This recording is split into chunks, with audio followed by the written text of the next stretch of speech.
We're going to call this meeting to order at 6:32 p.m. Those that can rise, please rise for the Pledge of Allegiance. Please place your right hand over your heart. Ready, begin. I pledge allegiance to the flag of the United States of America and to the republic for which it stands, one nation, under God, indivisible, with liberty and justice for all. Final roll call, Mr. Russi. Councilmember Lau. Present. Councilmember Johnson. Present. Councilmember Kasha-Fagita. That's awesome. Present, sir. Thank you. Got it. Mayor Pro Tem Crosby is with us remotely. Raise your hand and say aye. There he is. He's in the COVID trailer. Yes. And he still can't get that negative test. And Mayor Hepper. Present. Thank you. Does anybody have any announcements of upcoming events not on the, for basically I think we for have two for upcoming events. Sorry. upcoming events? Oh, thank you. Sherry Best. We got the air conditioning on. It is. I know. Feels good out here. No tie and a polo shirt and shorts.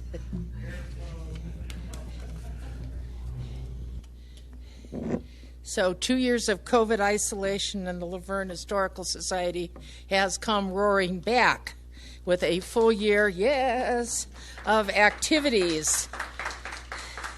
We are doing a lot. I've got our event calendar. I'm putting it out. Please take one of these.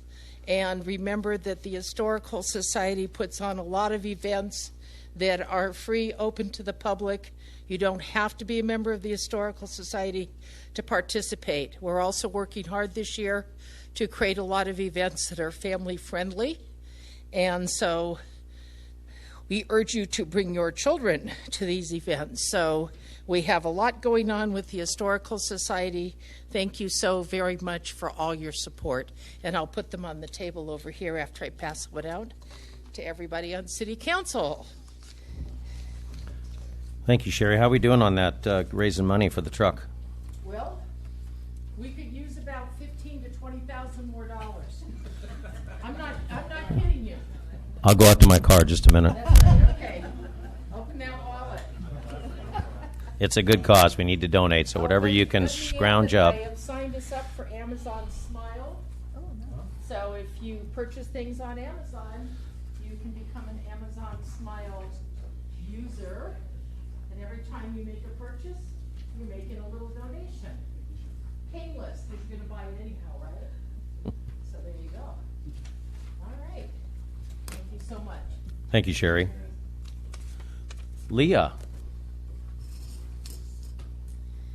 Good evening. I just wanted to announce that we closed the Best of Laverne inaugural online voting last week.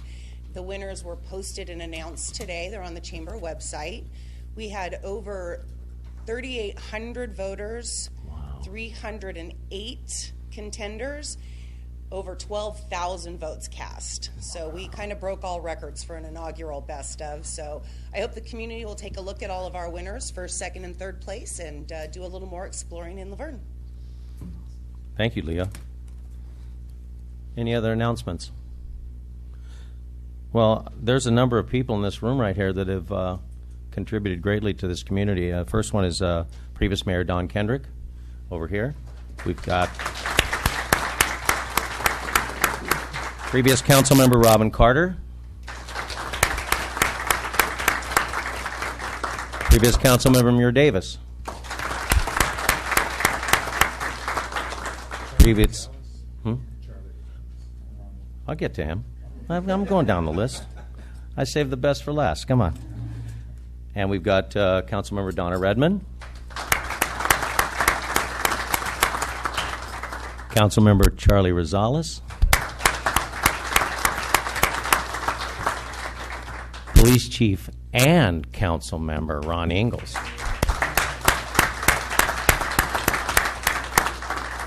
President of the University of Laverne, Devorah Lieberman. That's really her. That is her. Yes, she is here. Let's see. We have our interim city manager, Jess Duff. For those who haven't met him. and our interim finance director, Mr. Yelton.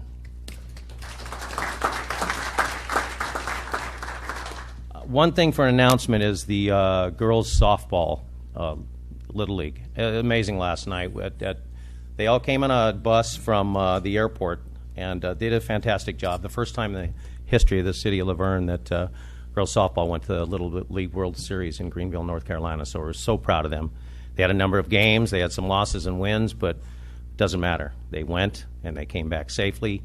And last night, thanks to Police Chief Colleen Flores and also Fire Chief Chris Nigg for having our fire department and also our police department at Pelota Kirkby Johnson Memorial Field last night. They got in about 9:45, and here comes this big old limo tour bus, and they'd given the boys, Cash was there last night, Councilmember Cash, they got it with silly string, and it was everywhere. And if anybody knows anything about silly string, it doesn't come off very well. So they were coming out of the bus, and there must have been 20 cans of silly string on those girls. But it was a wonderful evening. Everybody had a great time. Thank you to the fire department, the police department for coming and just celebrating our girls. And I'm sure we'll be doing something here in the very near future. Mr. I was Rusty. just going to say we are coordinating with the league manager to get them to an upcoming meeting, either the first or second meeting in September, working with their schedule.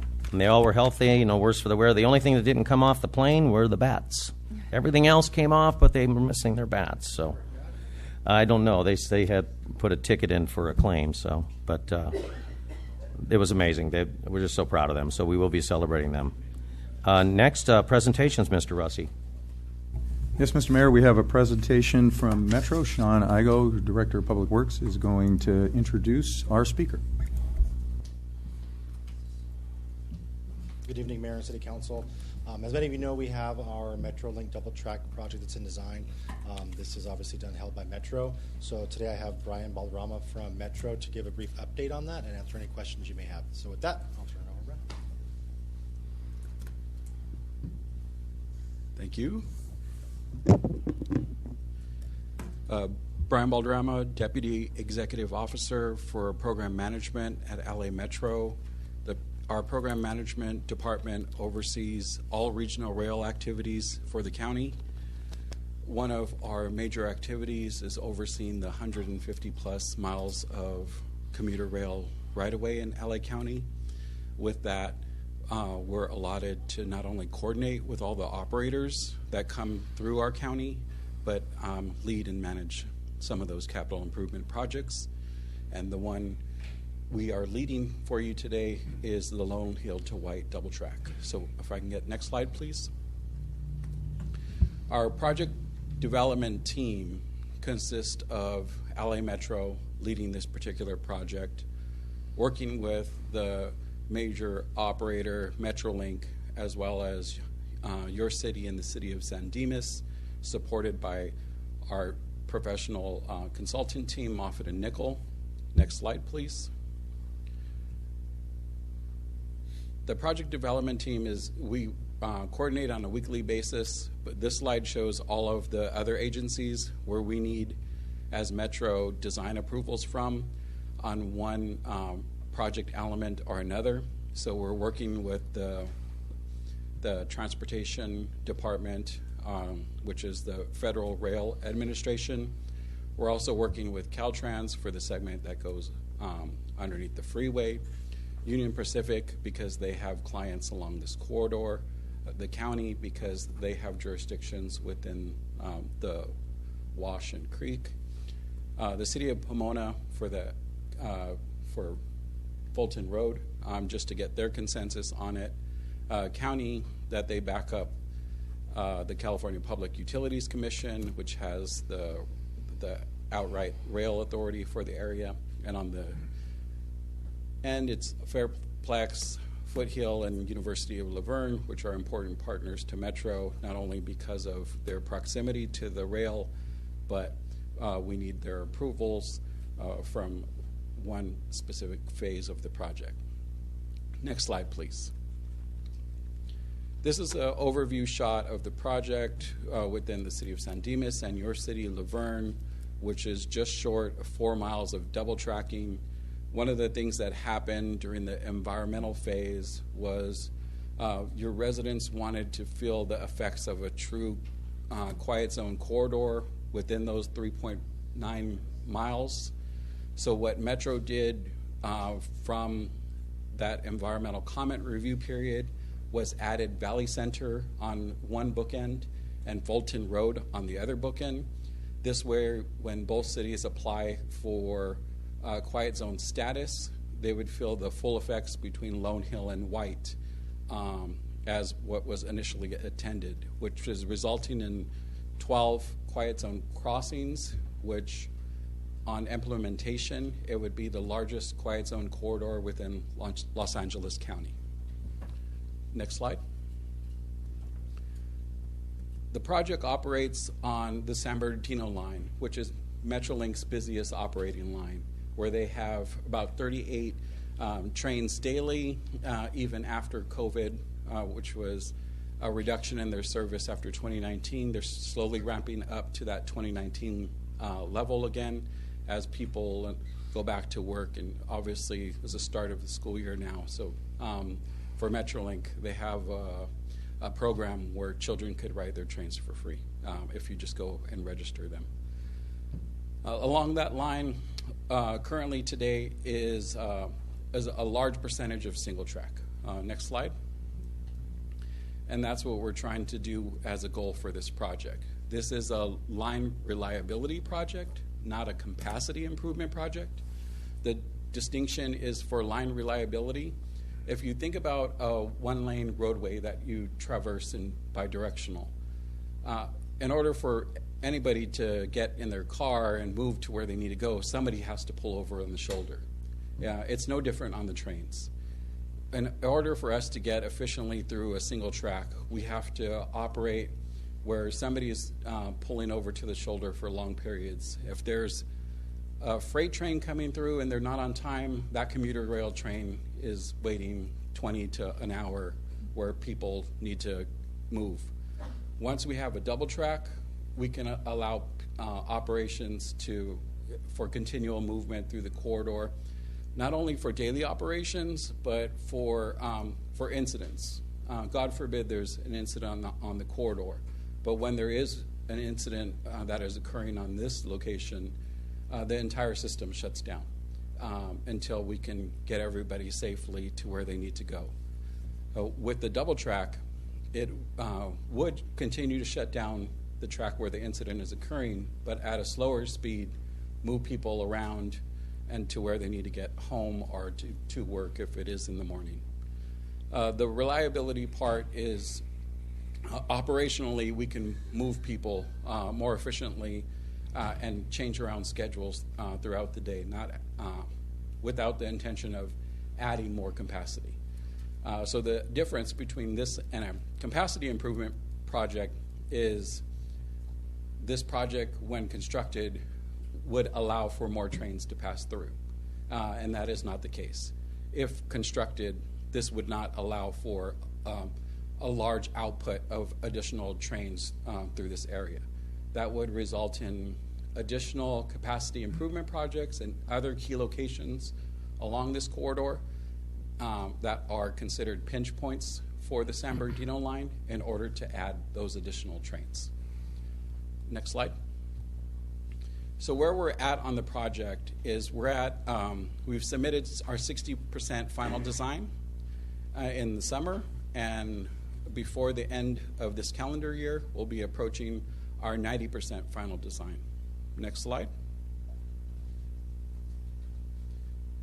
Some of these images speak to all of those agencies where I was showing on a previous slide where we needed additional approvals from. And these are just pictures of under the 57 freeway, where some of the culverts are, some of the crossings, especially with the freight operators, and all of you for at every individual at-grade crossing.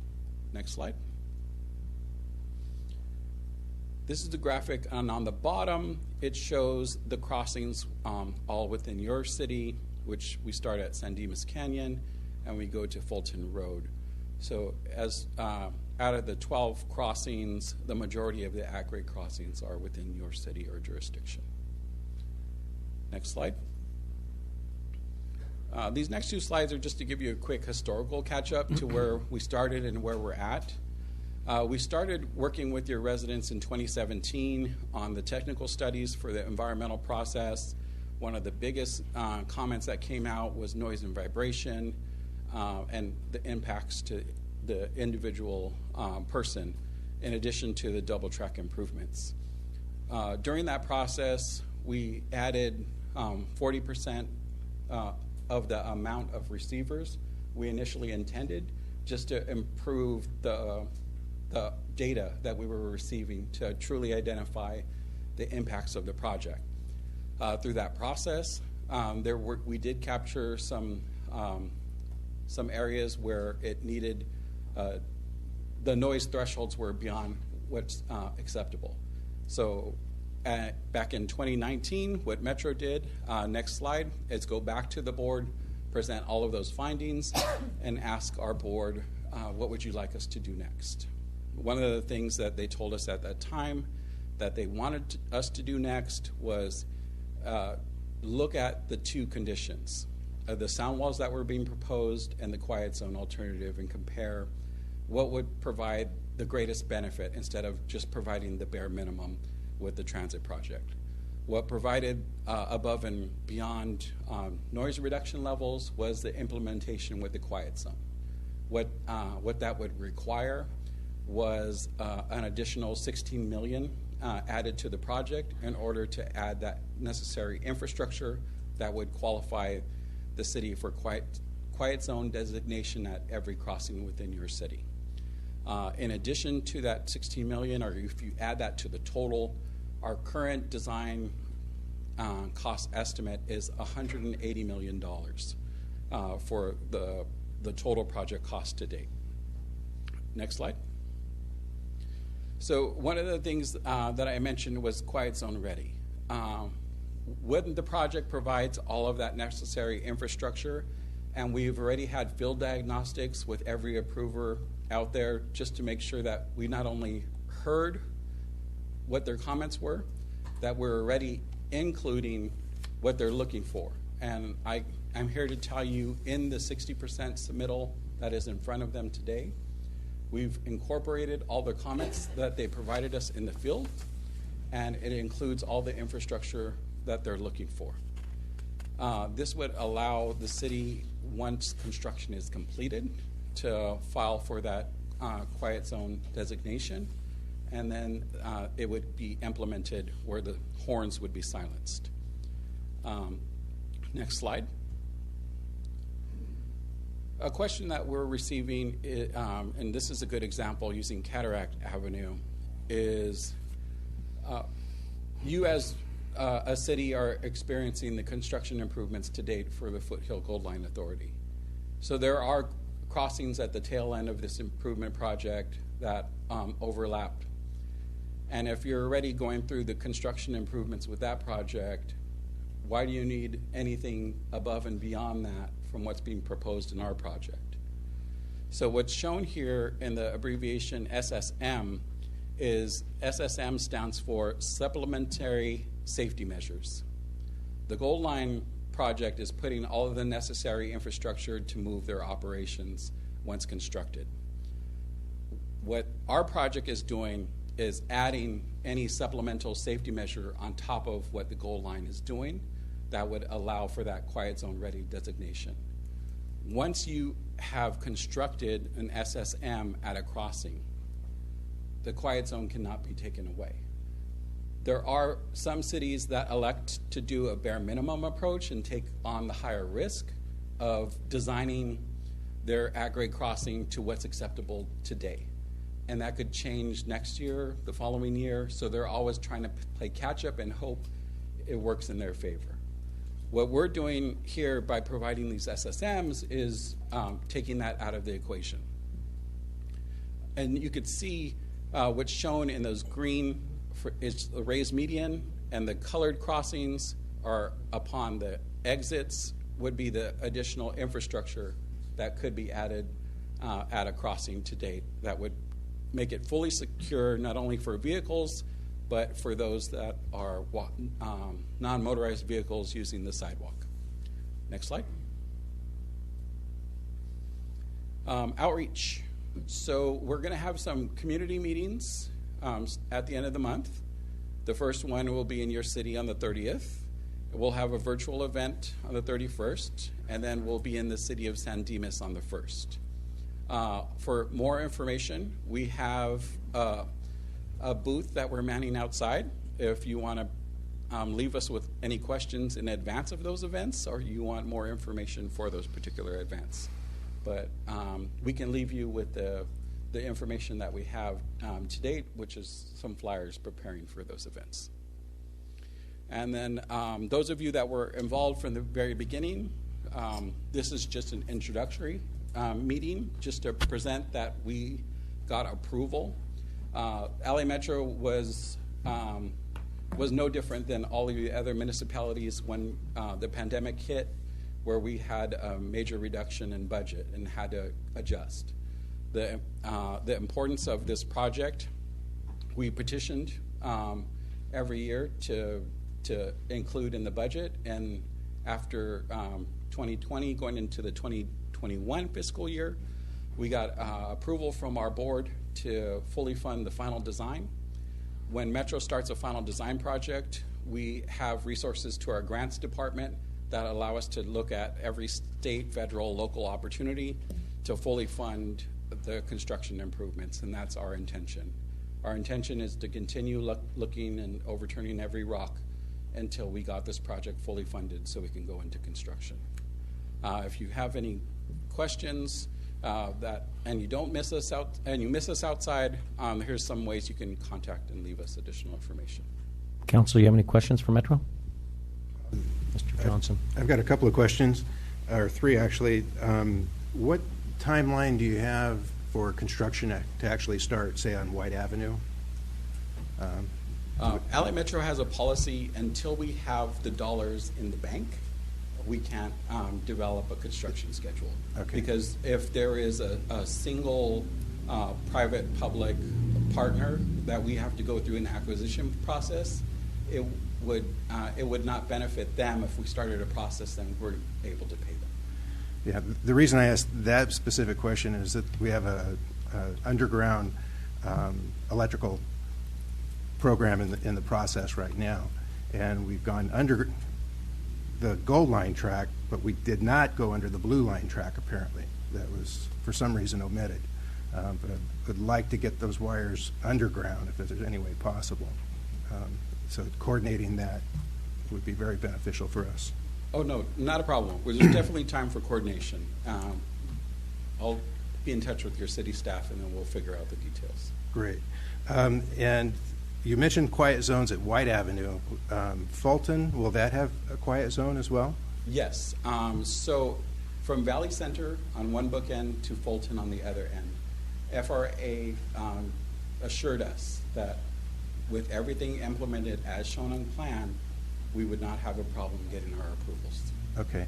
Yeah, because in the past, there was some question about a train leaving the station, whether it had to blow the horn as it crosses that first street or not. But if we can get Fulton to be a quiet zone as well, that would be great. Yes. So as the bookends, noise coming from outside of that corridor would not apply to the quiet zone status, but once you're within those limits, it's silencing use. Thank you. Councilmember Lau, nothing? Councilmember Cash? Yes, I was just kind of just dwelling on it. One of the issues that I have is Metro have a plan on addressing the homeless issue that's going to happen at our here in Laverne? Homeless is a big concern to Metro. Metro is actually doing what they can in the 23 budget to address homelessness head on.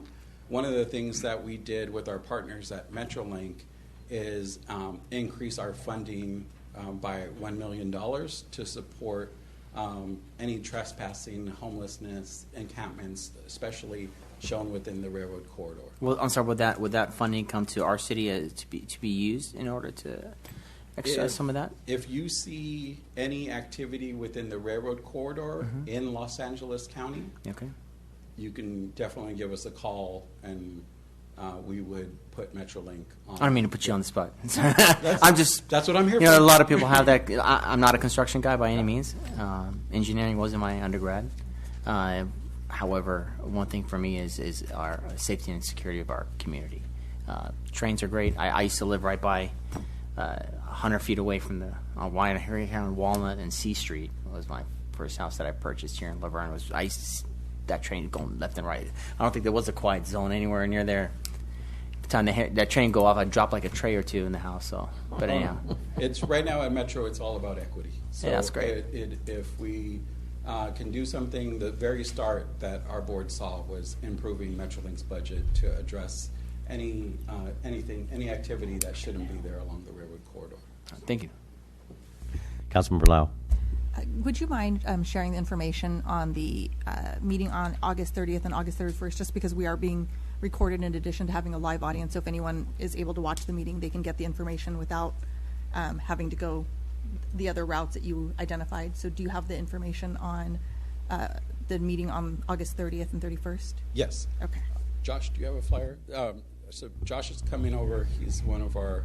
And while he's bringing that up, if Community you could be outreach. sure to send that information to Sean, I will be sure to push it out on our social media platforms so people can get it that way as well. You want to make sure we post that out on all of our social media for sure. Yep. Yeah.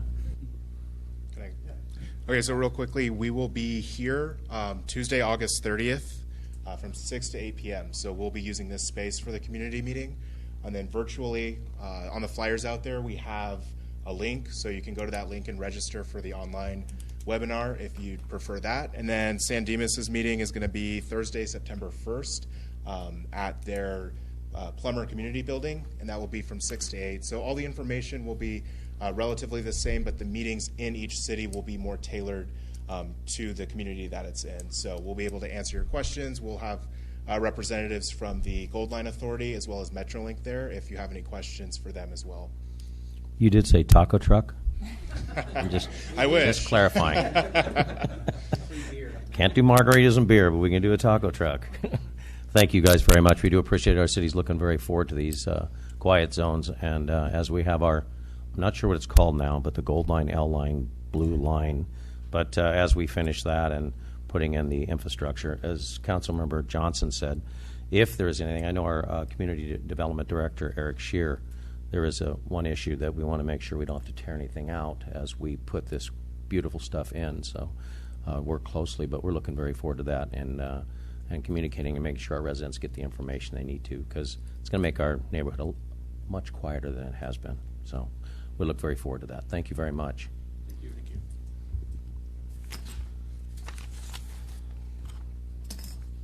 With that, we move into recognition of retiring City Manager Bob Russey for his long-time leadership, dedication, and service to the Laverne community. After 22 years, you don't look a day over 25, with the City of Laverne. You know, it is a roast, actually, but City Manager Russey announced he will be retiring. He was hired in 2001 and was appointed City Manager in 2010. Now, I know there's some presentations that some people have. Please just pop up and let me know. Devora, please. President of the University of Laverne. You have the mic. The University of Laverne. The only University of Laverne. So I'd like to, in these couple of minutes, Bob, first I want to say that the University of Laverne is so honored to be part of the city of Laverne. And I believe that very much of the relationship, the excellent relationship that the city has with the university, is because of you. And 12 years ago, when I assumed this position, this august position at the University of Laverne, I remember vividly sitting in the office around the corner with you, with Mayor Kendrick, with Charlie Rosales, and thinking, oh, this is going to be a love fest, and was told, we had this discussion about parking and the need.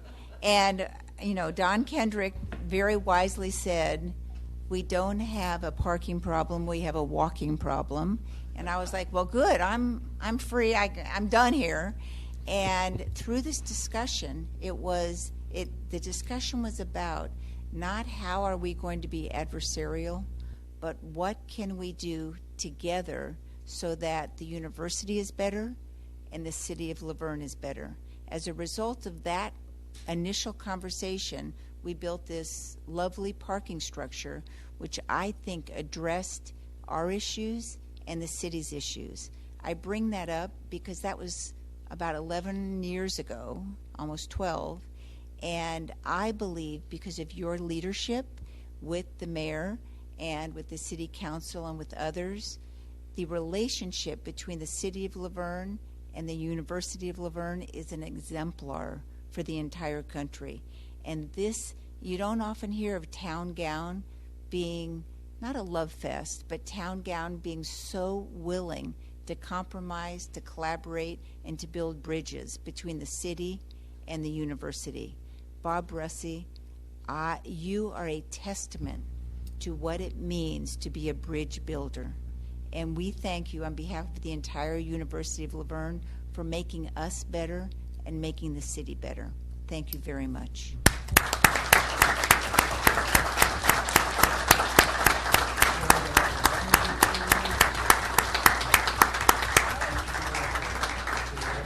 Bob, come on.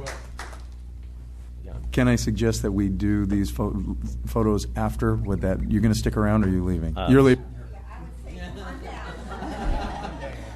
DeVore, did you say that Mr. Russey was going to pay for our pedestrian bridge? I heard that. That is so generous. She said free scholarship. That's what I said.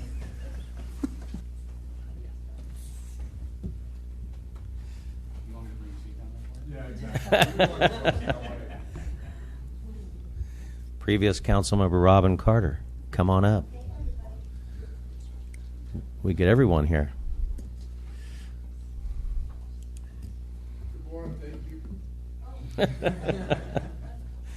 Yeah, he always wanted the parking structure, remember? And I remember saying, are you paying for it? DeVore, I do remember the conversation. We were having coffee one day, and she said, I've never spent this much money on nothing to do with education in my whole life. I don't quite understand it, but we absolutely need it, so thank you. Well, good evening. First, I'd like to thank Wendy for putting this on the agenda for us. We really wanted to have this time to say a few words.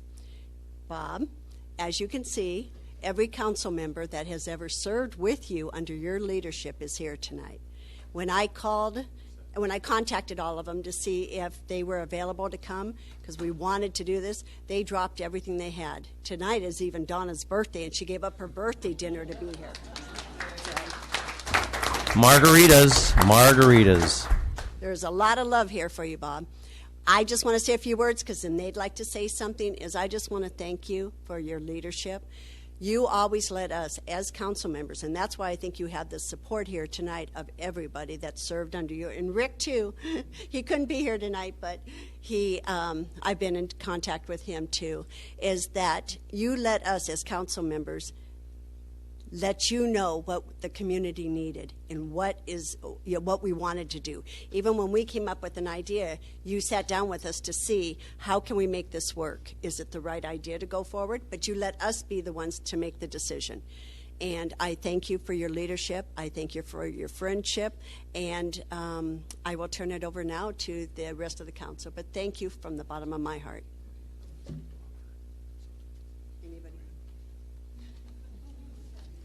You guys won't want to stand here. How long is this going to be?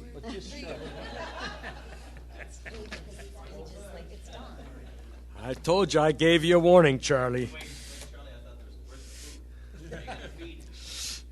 There'll be lunch at the intermission, right in the middle, between page 1 and page 2. Over 20 years ago, then city manager Marley Lamelli went out to do a search for a new assistant city manager. This was really an important step in our city because we always wanted to promote within. So this became the search of Marty's replacement. even though Marty wasn't ready to retire. Marty was raised in Laverne. His father served in the city council in the 50s, and both loved our city a lot. This search was critical in keeping within the high standards of our city, what it meant to the residents, high quality of life. Marty was looking for someone smart, financially conservative, confirmed leader, a person of high personal and moral standards, ethical and personable. Bob Russey became that searched person and came to work for the city of Laverne approximately 23 years ago. He came with high praise from the previous employer, and Laverne got lucky. From one of the best city managers in Marty Lamelli, Bob learned, and he learned well. Approximately 12 years ago, when Marty Lamelli retired, Bob was unanimously selected by the city council as our next city manager. What awaited Bob was almost unfair. The subprime loan market was coming unraveled, and our country was beginning what would become known as the Great Recession. Welcome to city management. With prudence, city services were preserved with no noticeable reductions, all while no terminations of employees took place. The only city around that didn't terminate any employees. Thank you, Bob. From the Great Recession, an employee teamwork of hard decisions took place, with one major step being the city employees paid a portion of their retirement, a very big and respected step by all of us. A financial stability plan was created to better lay out our future for financial stability. One of the items deemed hopeful, wasn't sure it was going to happen, but was necessary, was the creation of a pension obligation bond, which we got really lucky on that one. And it has saved our residents tens of $millions over the payoff of that loan, and making our city more sustainable and stable. Soon after Bob became our city manager, a capital improvement program, which in the city is known as CIP, was established, where one-time money could go along with budget amounts to do projects around the city, which had never been done before. Many projects have been completed under this program, and our city is better for it. And you can go around our city and find examples of that. We have increased our required general fund reserves from 10 to 15%, and sitting right now on reserves of approximately 30% at this time. Isn't it nice to know that nest egg exists in case something stupid happens, like a pandemic comes along? Oh, it did. And we weathered it very nicely. Thank you very much, Bob. We have seen an expansion of our downtown over the last 12 years as well, with retail expanding to the north side of Bonita. Prior to the pandemic, Laverne boasted over 100 restaurants citywide. A well-known and lifelong resident and friend of mine of Claremont said to me that Laverne had better restaurants than they did. I never thought I would hear that. Not sure it's true, but some of those people over there are saying it. At the same time, Foothill Boulevard had only a 4% vacancy, never experienced before. In 2014, the city began meeting informally with Fairplex and the University of Laverne. Devora was involved in that. The president and CEO of the Fairplex was involved. The discussion was the gold line, the development, and how we could each help each other in this development. From those many discussions came the EIFD, which is called the Enhanced Infrastructure Financing District, because Governor Brown got rid of it the other way we could finance it. Laverne was the first city in the state of California to pass this critical ordinance, the very first city to attract the necessary developers for our Gold Line development. Laverne was leading that. In addition, the idea of a bridge from the Gold Line station at Fairplex began being discussed, and through those discussions will become a reality. And I think Tim is helping with financing that through another place. Thank you. Thank you, Tim. Margaritas and taco truck. Hey. I already heard it. Tim's got the margaritas and taco truck. Prior to that, the city adopted a specific plan that outlined preferred development in the designated corridor around the Gold Line, which included residential and commercial. That plan won awards in both county and state. Bob has laid out a plan in each department that allows him to retire and our city to move forward with minimum interruptions, mainly due to exceptional employees. Bob has surrounded himself with outstanding department heads in our Community Development Department, Community Services Department, Public Works, and our Police Chief and our Fire Chief. Remember, it is the employees that provide the services which make Laverne the high-quality city that it is. Not all has been smooth sailing, but the outcome appears to be hopefully clear skies ahead. There are just a few of the highlights that have underscored Bob's tremendous contributions to the city of Laverne, and the people standing behind me have all been a part of that. Bob has always had the highest regard for our city, has always been a person of an impeccable integrity and character. I know that from the residents, I can say a huge thank you. In my opinion, Bob Russey has been the finest city manager the city of Laverne has ever had. And for that, I would like to say thank you, Bob.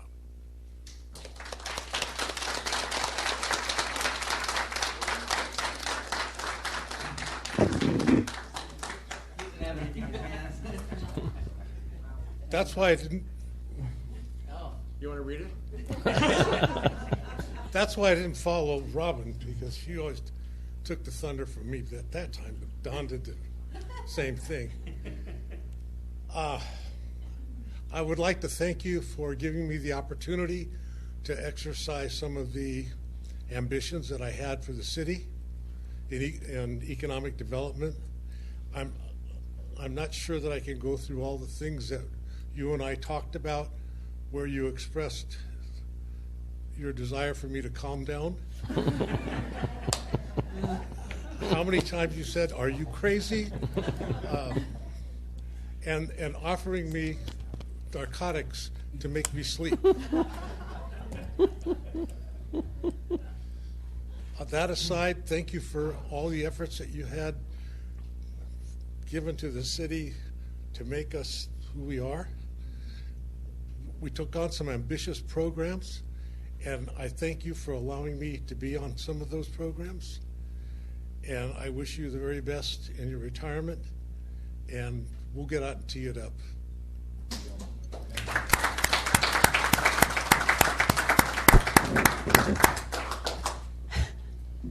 Oh, yeah.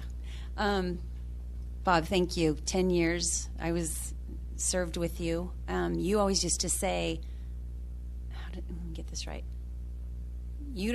I don't work for you, you work for me, because I always used to consider you the leader, the one that we would go to for all the answers, and you were that person. Even if we were your boss, you were the one that helped us, guided us, supported us, provided us with the answers that we often didn't have ourselves until we had your guidance. So thank you for that. I do want to say that when I retired, I did not miss your phone calls, because every time Bob called, I knew it was going to be something bad. So yeah, so that part, I'm not sorry that that's over, but I do wish you the very, very best, you and Tina. I'm so happy I'm sorry, Lisa. Sorry. Oh my God, that was horrible. I wish you the best in your retirement, and that yeah, of course it's Donna Redmond making the mistake. But thank you very much for everything that you've given us and the city. And my mom also wanted me to tell you that she wishes you the very best. So thank you.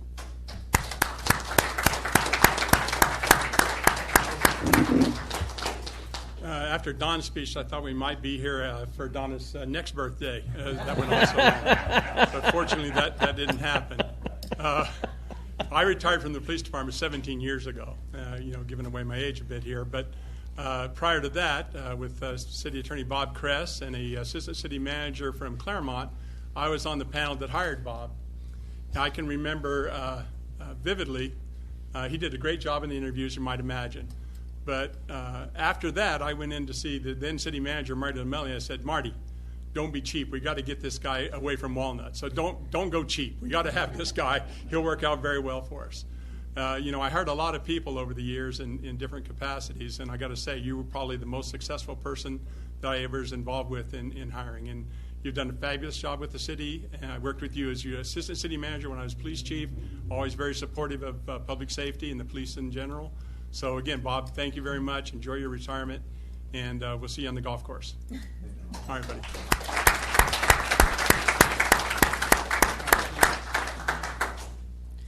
I got to enjoy 5 years with your tutelage, so thank you for those 5 years.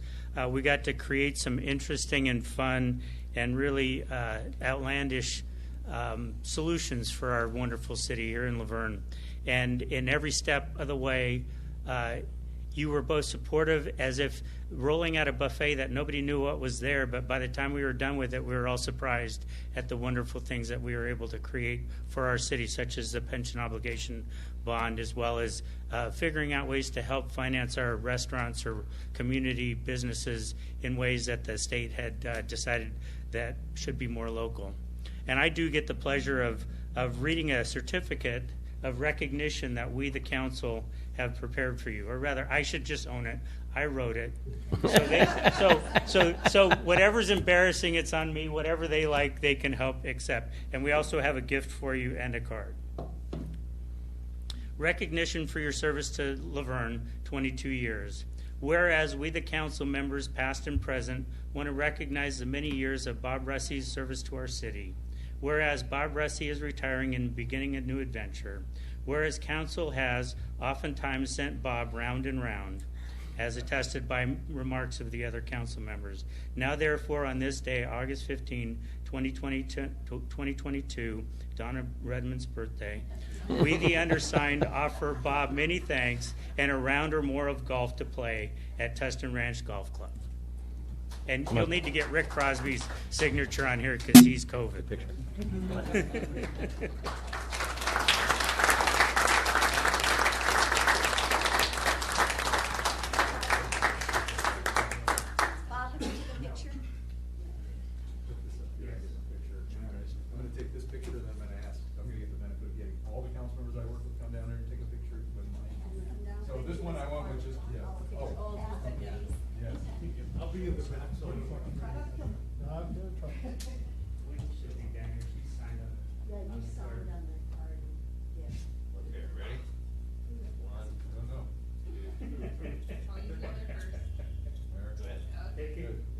Pick a phone, any phone. Right here.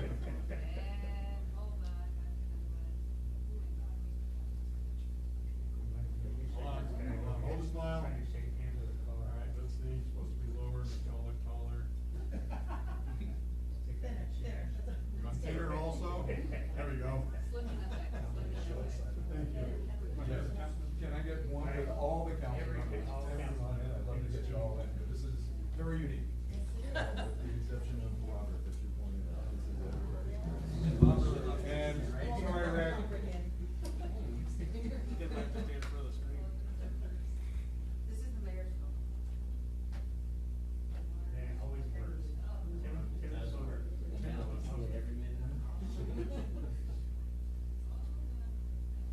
Need options.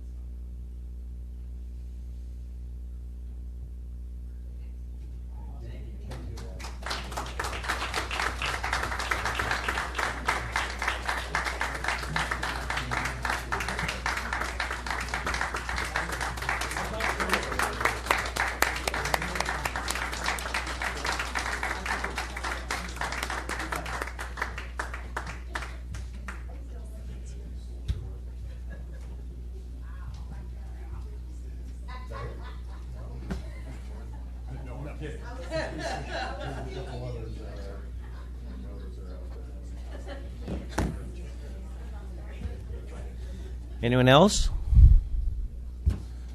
Leah, come on up. On behalf of the Laverne Chamber of Commerce and on the occasion of your retirement from the city of Laverne, we offer our sincere thanks and gratitude for your, and I made a typo here, it says 120, which kind of fits, doesn't it? Not bad, Rip.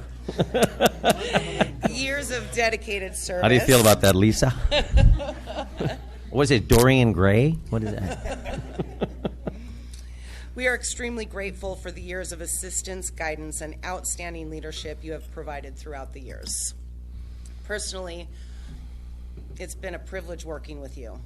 I've been truly inspired by your creative, innovative, and out-of-the-box thinking to support our local business community, and we do thrive under your leadership. You will be truly missed, sir.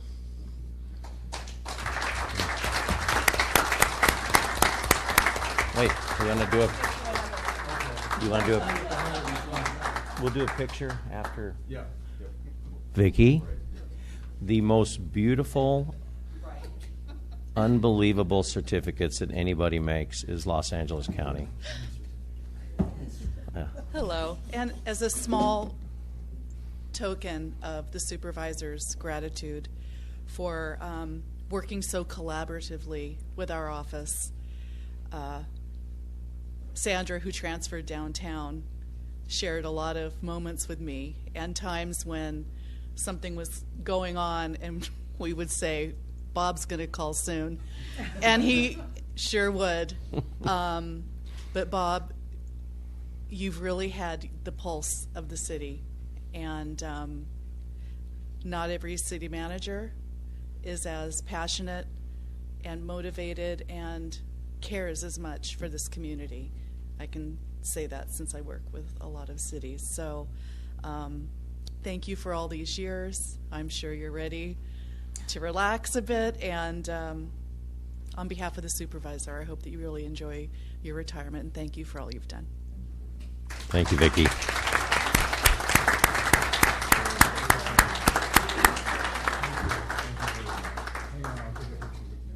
Anyone else in the audience?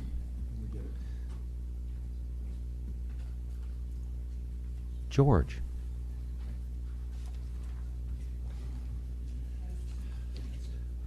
Well, Bob, you beat me to it.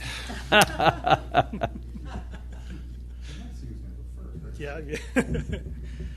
Well, you and I have shared the distinction of basically starting here in 2001. You came here in March, and I followed you in August.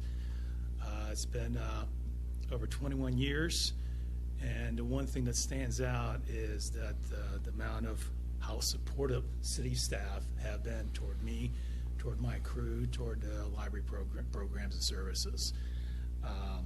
Even though I'm a county supervisor overseeing a county facility, city staff have always been welcoming, and excuse me, several of you have actually said we consider you one of our own. I mean, I couldn't have gotten a greater compliment and have a better working relationship than I've had over the last 21 years plus years.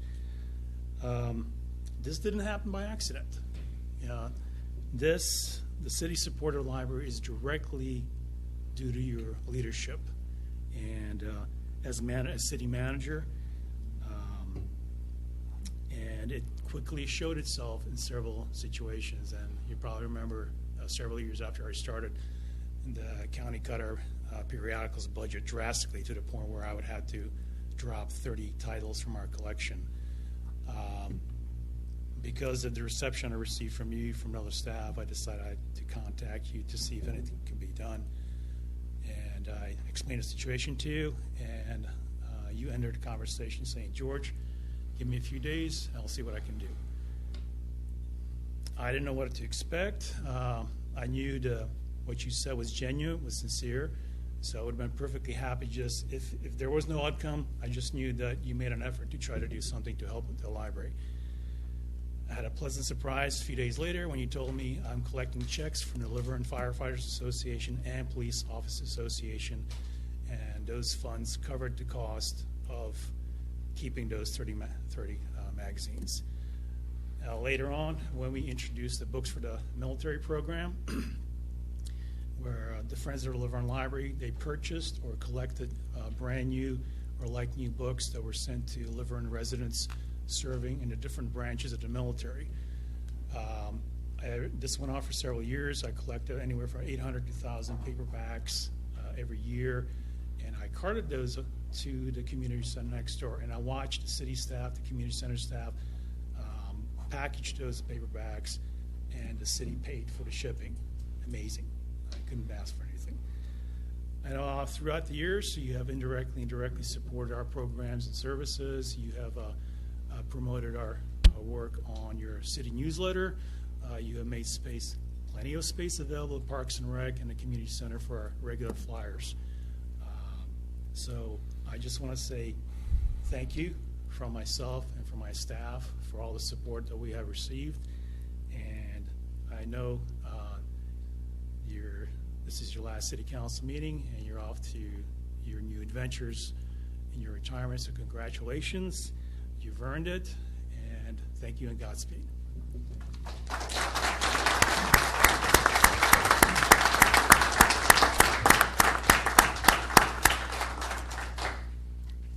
Mr. Gabaldon. Bob, I've probably only known you, I think, as closely as I'll admit, for maybe 2 years. And it's from pretty much coming in here and probably complaining about more than I should have. And I think over that time I realized that sitting on that side of the dais, there's 30,000 voices in Laverne, and all have our opinions on how things should work in the city and what the outcome should be. And I don't think that we've always agreed on everything. I don't think there's such a thing as a perfect person or a perfect job done. There's always room for improvement, but I think generally speaking, quantifiably and verifiably, the community of Laverne has benefited by your tenure. I think that anybody who wants to refute that, that's their opinion, but I think the numbers don't lie. Everybody that came up here had something to say that we can all go outside this room and see for ourselves. We see a new fire chief in this room. We see a new police chief in this room. We see a balanced budget. We see a surplus. We see all those things that are positive and a reflection of your work and the councils who have served with you and will continue to serve beyond. So thank you on behalf of my family. Have a good evening.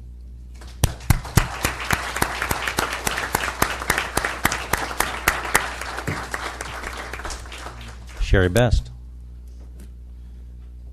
Here it comes, Bob. She's going to ask for money. I know she is. That engine. We have our engine. We need a new wiring kit. Ah. At the high school, the kids are going to put it in. We'll work on that. Okay. To Mayor Hepburn and members of the City Council, City Manager Bob Russey has made a positive, profound difference in the lives of Laverne's residents. Since becoming president of the Laverne Historical Society, I've learned a little about how the city is managed and what its citizens value in their leaders.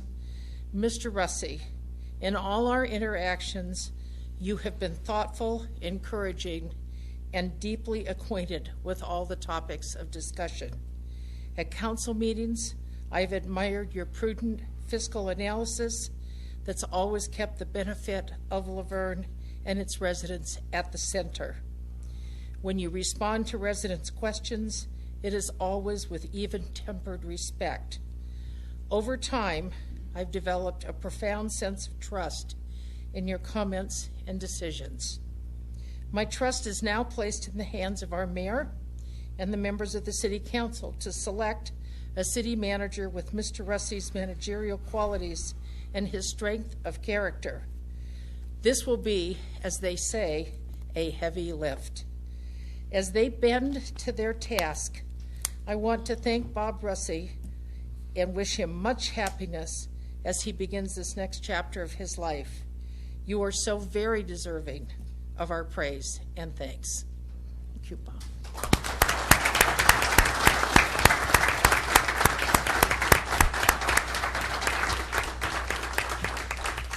Anyone else? Come on up.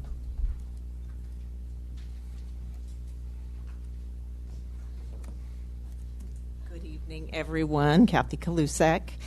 So back when my mom had her shop in downtown Laverne, and she was a big part of the downtown merchants, she always spoke so highly of you. She said you were such an exceptional city manager. And when I started to get involved and come to city council meetings and pay attention to what was going on, I saw that she was absolutely right. So you will be tough to replace, and we will miss you. And thank you very much for your service to our city. Thanks, Kathy.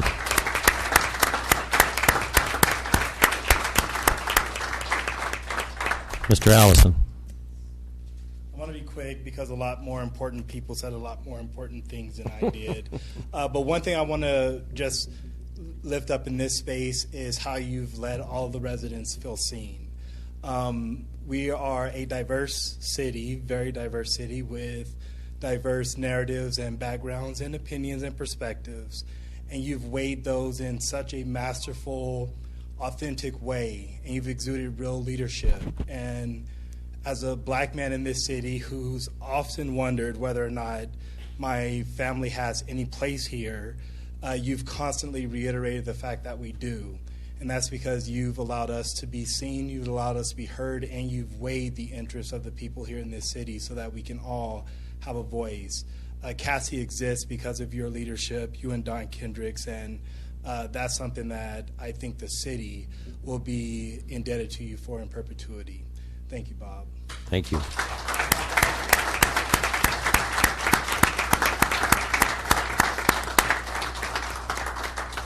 Anyone else?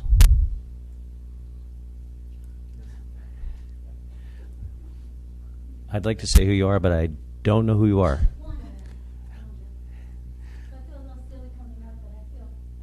No, please. Everybody's welcome. I feel a little There you go. Now I see you. I came to this city on the brink of my divorce from from my kid's father. And we left Jordy, and it had turned into an S show. There was gang shooting. There was a lot of stuff, and we lived years past some of that. But we knew it was coming again. And when I was able to buy a house here, I was shocked. It was only because of the inheritance of my mother's house. And through life, I'm always known as, like, if I turn up dead, there's going to be so many suspects because I don't let people get away with things. I'm a petite woman, but I stand up for other people.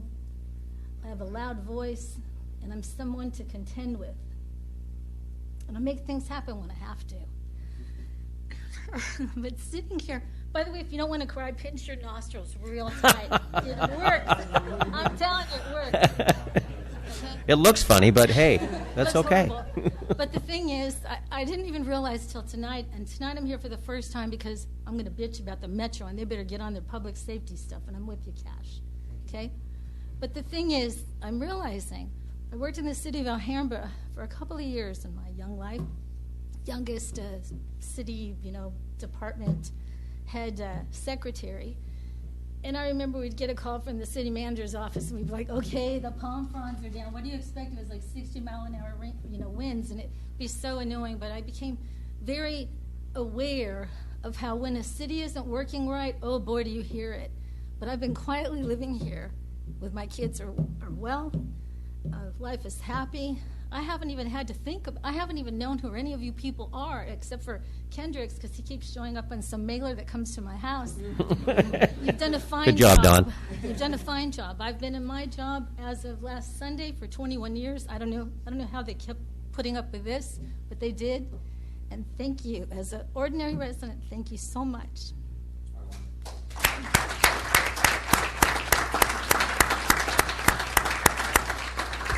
Anyone else? Anna.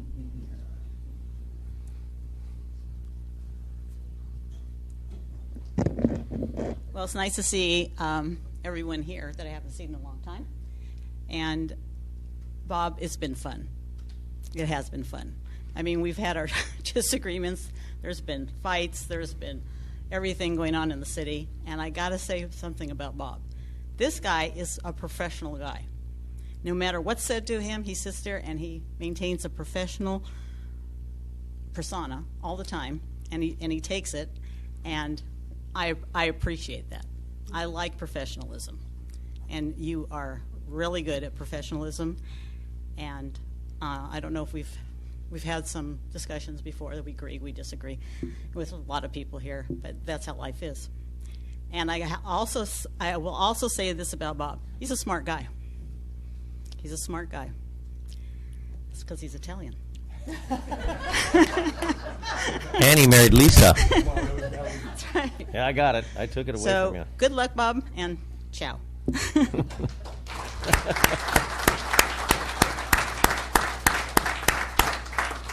Anyone else? Do we have anybody? No. Council, any comments for Mr. Russi? Cash. Councilmember Cash.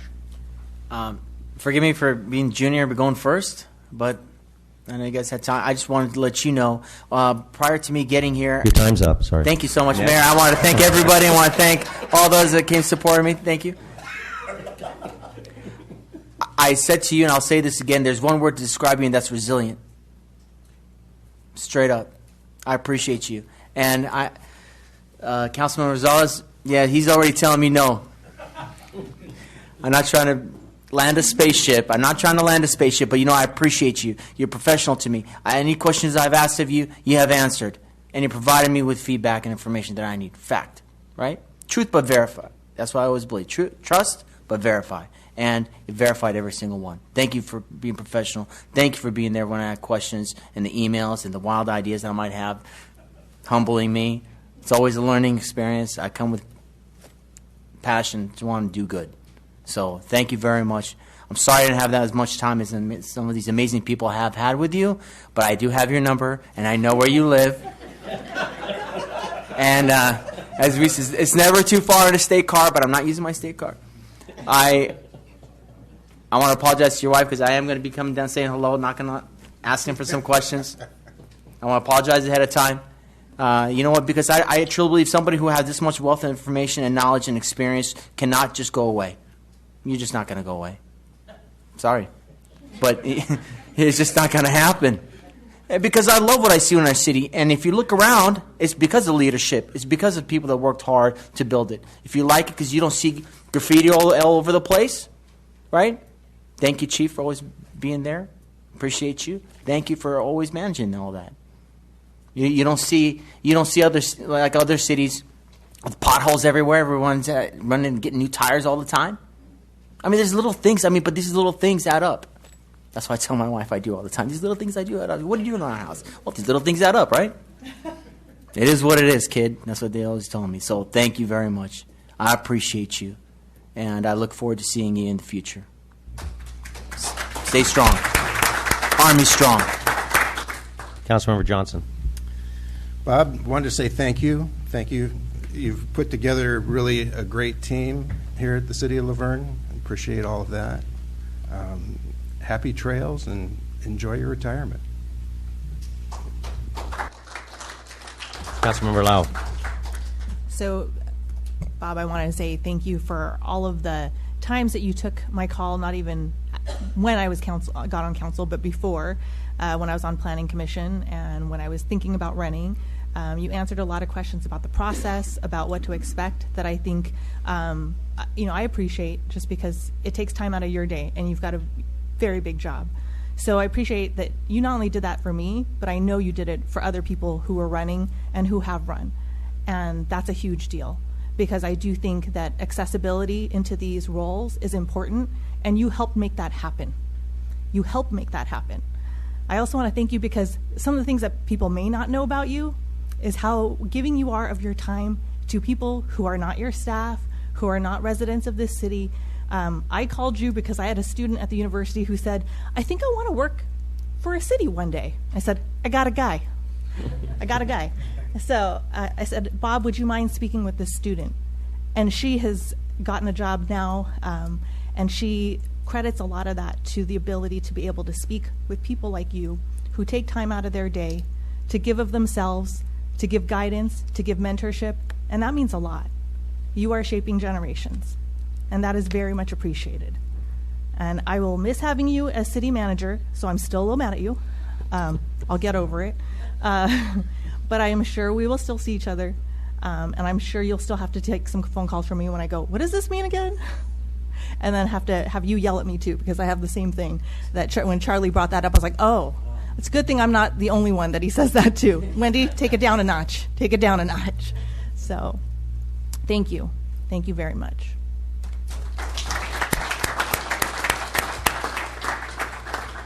Mr. Kress. Well, thank you. I debated whether or not to ask permission to say a few words. You don't need permission, sir. You've been here a long time. Yeah, he's only got 22. This is 32 for me.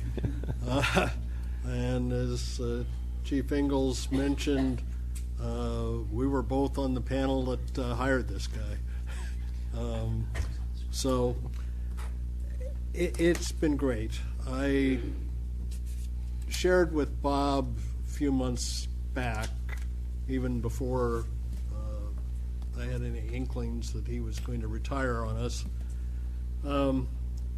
I've been in this career for a number of cities. I've served with many city managers, and I just told him, you know, I can honestly say you're the best. I've served with some great ones, but it's been a fantastic experience. I've never seen a guy who can see the present, the near-term future, and the future, like Bob does. And it's just been a great ride. Happy retirement. Thank you.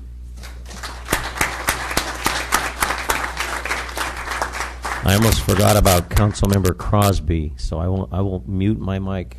Mr. Crosby, you're on. Thank you, everyone.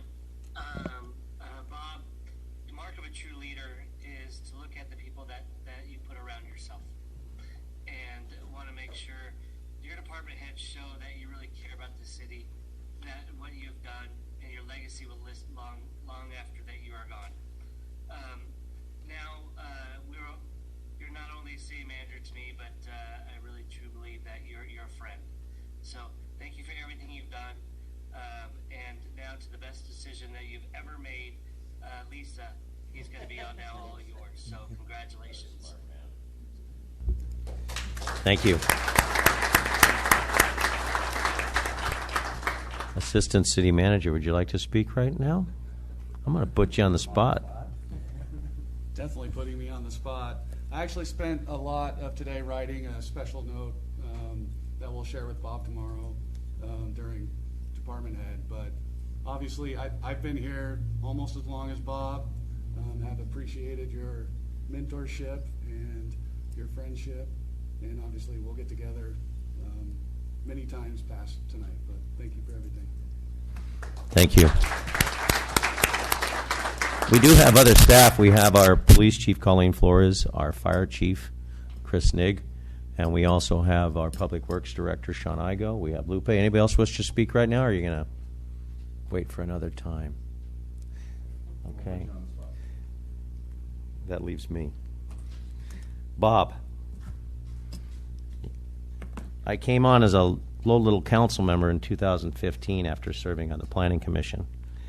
And we've had our trials, I'll just call them trials and tribulations.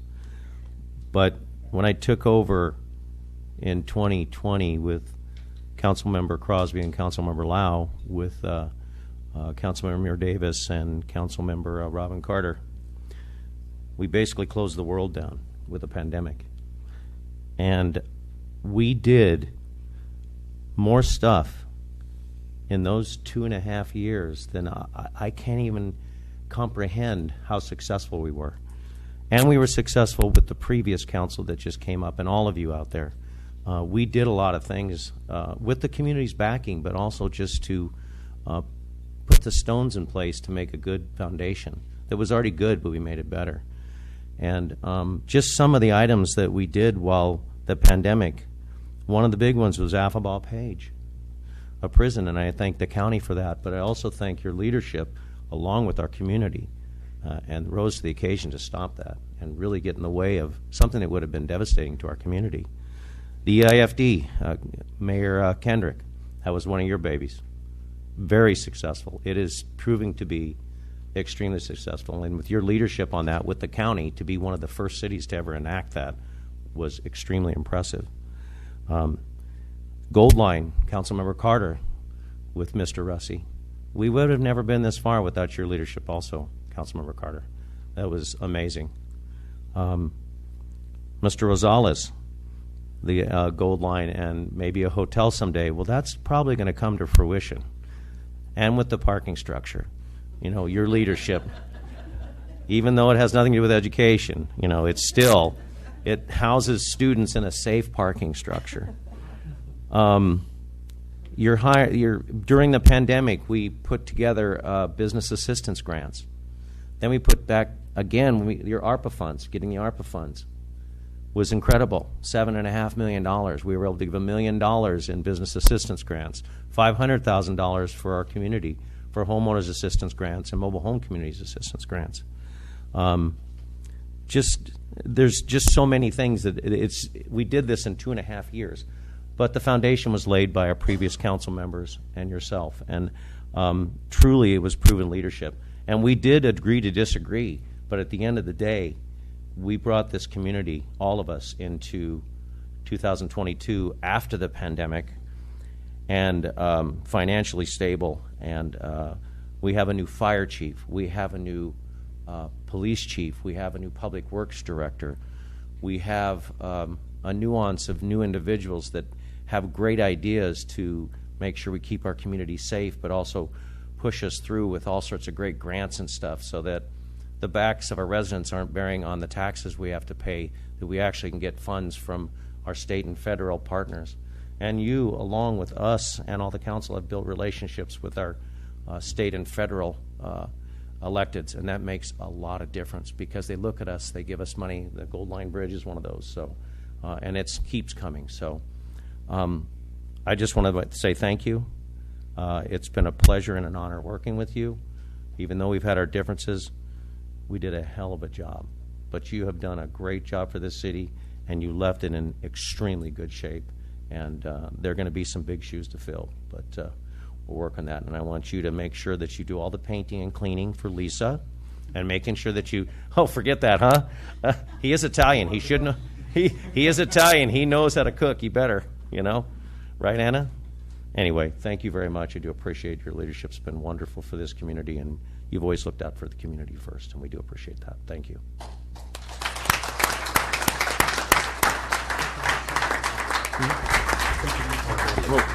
Wait a minute. What? Mr. I've Russi. got a few words that I'd like to say. Thank you very much. JR, would you hold the 3-minute? Yeah, rule, please? exactly. Wendy, will you take the time, please? You have the floor, sir. Thank you. And I did prepare some comments because it's going to be very hard for me to actually get through this. But what's that? Yeah, thank you. I'll keep that in mind. And first thing I want to say is it was incredible that you all showed up tonight that are here to celebrate me and this moment. And since even when I announced, I've had people that I've come in contact with, friends that I've worked with, community leaders that have expressed their well wishes and sorrow for me leaving. And it means so much, because when I first took this job, when I first became city manager, my main goal was to try and do what was right by anybody connected to this community, staff, business community, council, residents. And the comments that you made tonight really helped me feel that I achieved part of that, and so I do thank you for that in itself. When I first became city manager, I realized how quickly how special this community was, and it's hard to believe 21 years has passed since then. I'm truly fortunate to have been able to make Laverne my home for that entire period of time. From personal and professional celebrations, challenges, and growth, this organization has played a significant part of my person and life, and I will never lose touch with it. Being successful in this role requires several things: a talented city staff that has the confidence that you have their best interests in mind, the full trust of the council that your recommendations and guidance are sound, and understanding from the community that your efforts are focused on ensuring they are being provided with the quality services that they deserve. And I really have been fortunate to have enjoyed all of these elements for most of my career here, and that has really helped me to have the standing and the tenure that I have. When I became city manager, I was fortunate to inherit an extremely experienced and talented management team that allowed me the time to understand my role, responsibilities and get comfortable with just being city manager, because it's really weird. It's really weird to be in that spot. To them and to former city manager Martin Lomelli, who helped give me the foundation to build on, thank you. Thank you for getting me started off on the right foot, because I couldn't have gotten here without that. Also, thanks to the current management team that is now in place. Thank you all for choosing Laverne, for choosing to come to this community and building upon what your predecessors have put in place. You each were chosen because you had that caring and unique skill set that you wanted to make this department, each department your own, and put your own identity on it and improve upon it. And you're each doing that. So thank you. And while I am leaving a little sooner than I think some of you had hoped or had planned, I want you to know that I am confident that Laverne is well positioned with you in your respective roles to face whatever challenges it has coming forward. And that's something that you should all take in as well, because they're there for you.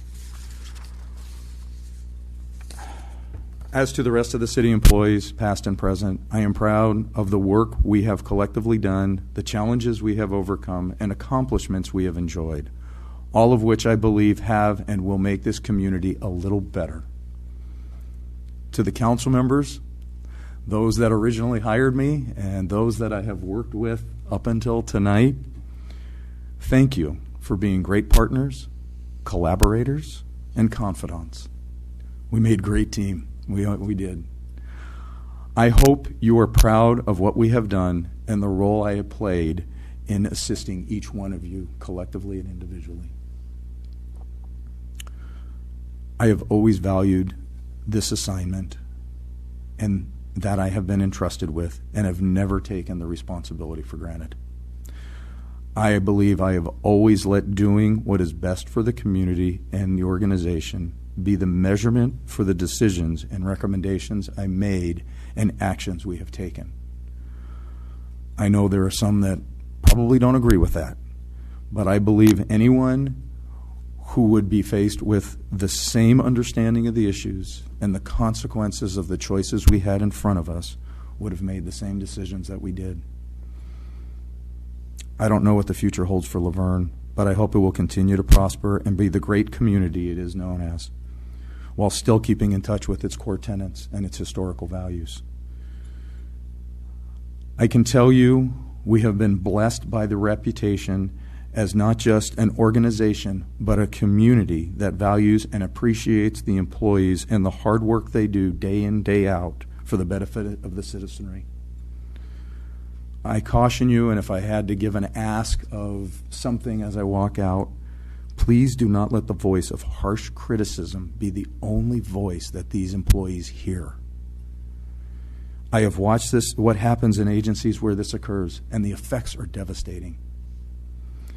There is nothing worse than dedicating yourself to a job and not feel you are appreciated by those that you're serving.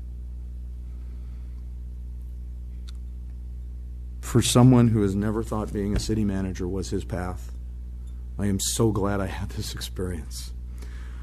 And even more pleased that I had the opportunity to experience it here in Laverne with all of you.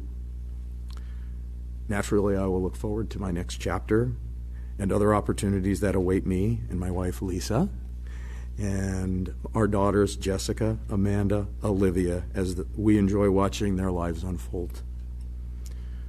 But I will be sad. I will be sad that I will not be Laverne City Manager anymore. It's been an honor and a privilege, and I thank you for all of you that have supported me through this journey and path. I'm better for it, and I'm glad that I got to touch this community for a little bit of time. It's been wonderful. Thanks.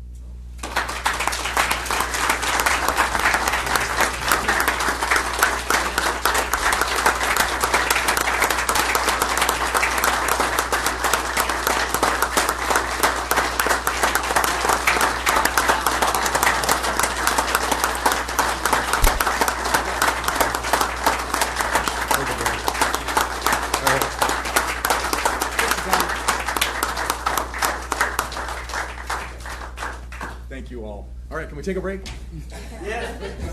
Intermission, 5 minutes or longer.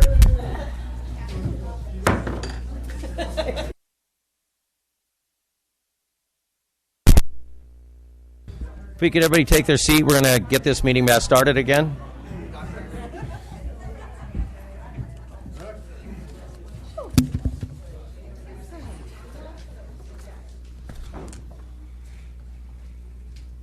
Meeting readjourned at 8:10 p.m. We are going to recess. Actually, we're coming back in. We're going to go to the Laverne City Council recess. We're going to recess to the Public Financing Authority. We have a couple members that our management company. We're going to do that, and then we'll go back to the consent calendar. JR. Yes, Mr. Mayor. The first item is going to be 7A, which is the minutes for the Financing Authority from last year. If I could get a motion to approve the minutes of last year, please. And you can all vote on them, even though some of you weren't here. Okay, that's a good clarification. I think I'll abstain just because I wasn't here. Okay, I will move to accept the minutes from the last meeting. I'll second. You in a second? I'll second.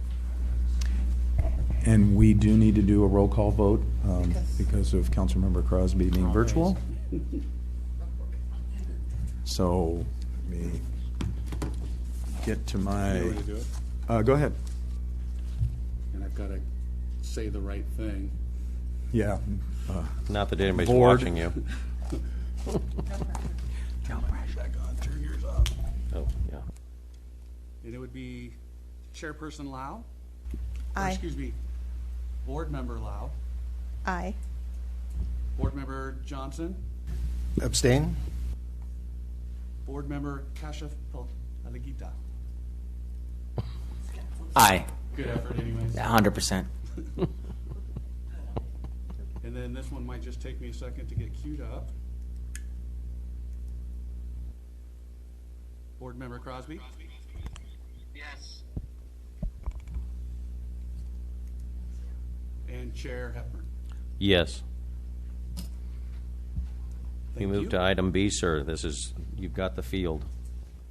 Yes, keeping me on my toes tonight by shuffling things around. Annually, the Laverne Public Financing Authority reviews and approves the operating budgets for the two city-owned mobile home parks. The budgets do not reflect significant changes from previous years and are attached for the authority's consideration and adoption.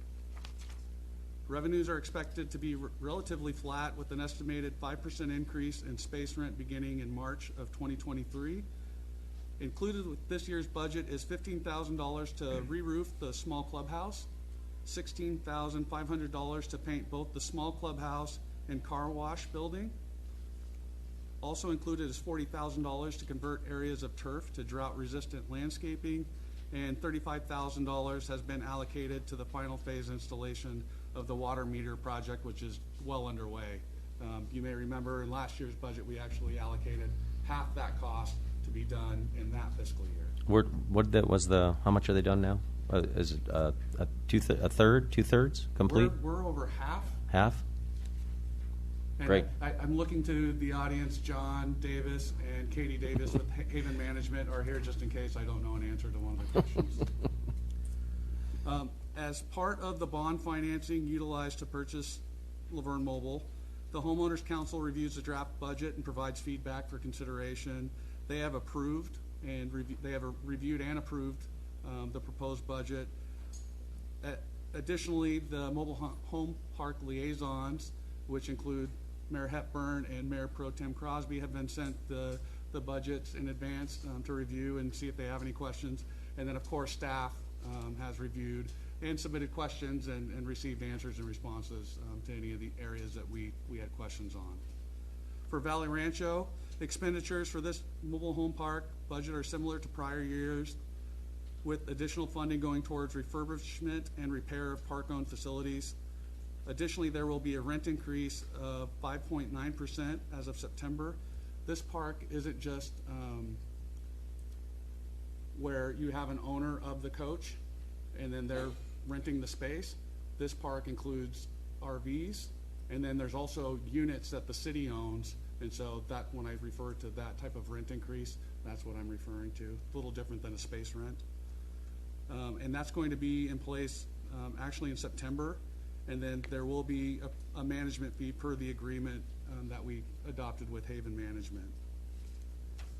With that, staff recommends that the Laverne Public Financing Authority adopt resolutions number JPFA 64 and JPFA 65, approving the 2022-23 annual operating budgets for Laverne Mobile Country Club and Valley Rancho Mobile Home Park. Do you have to answer any questions? Any questions for JR? Just Councilmember Lau. a point of clarification, so I just want to make sure I'm reading this correctly.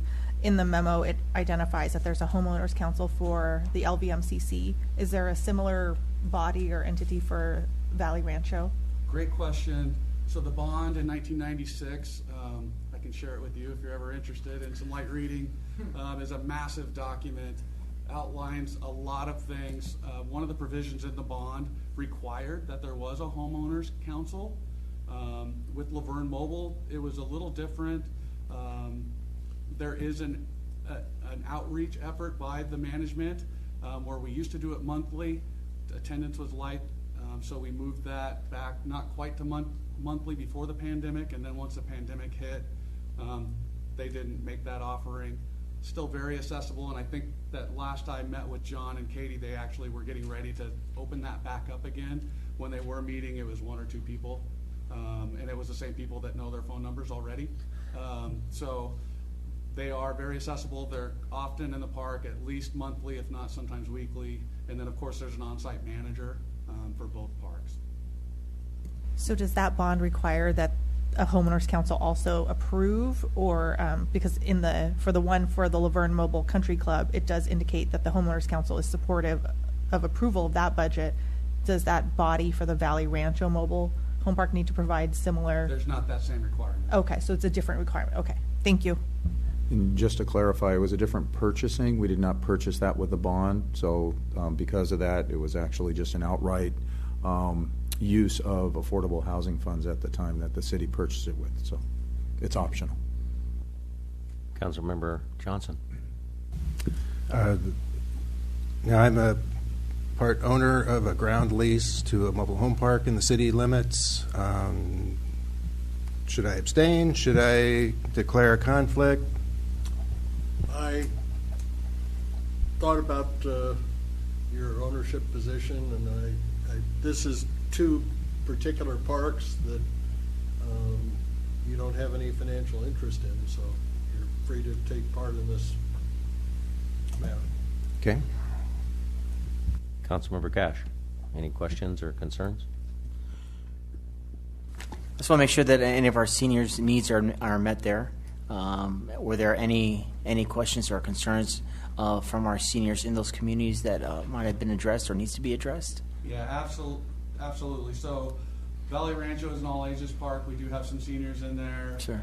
But as I mentioned, there's a great outreach effort, not only from John and Katie, but from the on-site manager. It's a very tight community. Sure, yeah.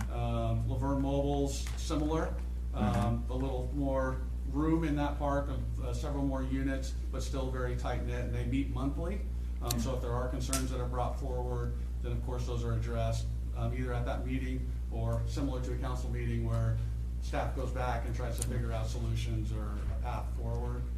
I will say that this budget that you're considering tonight does include a benevolence fund for Laverne Mobile Country Club for those residents because we do regular rent increases. Yeah. For those that may need assistance with paying their monthly rent, if they can apply with Haven Management, and if it's determined that they qualify, then we would use funds out of that benevolence fund to help them stay in the park. And that is a senior park. Well, that's all I really had. I just want to make sure that their needs are met. I just want to make sure that their needs are met. That's their safety and their needs. And I understand, things increase in price, but unfortunately, a lot of them are on Social Security, and that is a fixed income, and it's hard to survive nowadays on so much with everything else going on. So, if there's any other needs that they might have had, I'm hoping that it was addressed. It is in this great city, but it's not in my area. However, I'm still always available to have and answer any questions there. But nothing has come to me in that aspect. So thank you very much. That's all I have. In other words. Yeah, I can tell you, we were just there a couple months ago. The mayor did a state of the city, actually, with former council member Muir Davis. Cool. And it seemed like the primary concern that was brought up was the rent increasing. And that was one of the drivers for us putting together the benevolence fund. Thank you. But also that we must note that with our bond covenants for Laverne Mobile Home Country Club, they have some of the lowest rent rates of any park in the community here. So, and still though, I'm really happy to see about the benevolence fund because, you know, $50 or $100 could mean the difference between food and no food, and I think Yes, that's ma'am. wonderful that we're doing Yes, that. it does. So, Thank you. And Valley Rancho is just a different type of park, but it runs very well. And I will say that I've been doing that for a number of years with JR and also with previous Councilmember Mayor Davis, and the residents aren't afraid to speak up. They speak up. Okay. You know, if there's an issue, they speak, and you know, and it's good because we can have a good dialogue. But I know sometimes they run the management company a little ragged, but they don't look any worse for the wear. So, should we open public comment on this one? For public, yes. Let's open up public comment. Anybody have any comments or concerns on this? Ms. Beauchamp.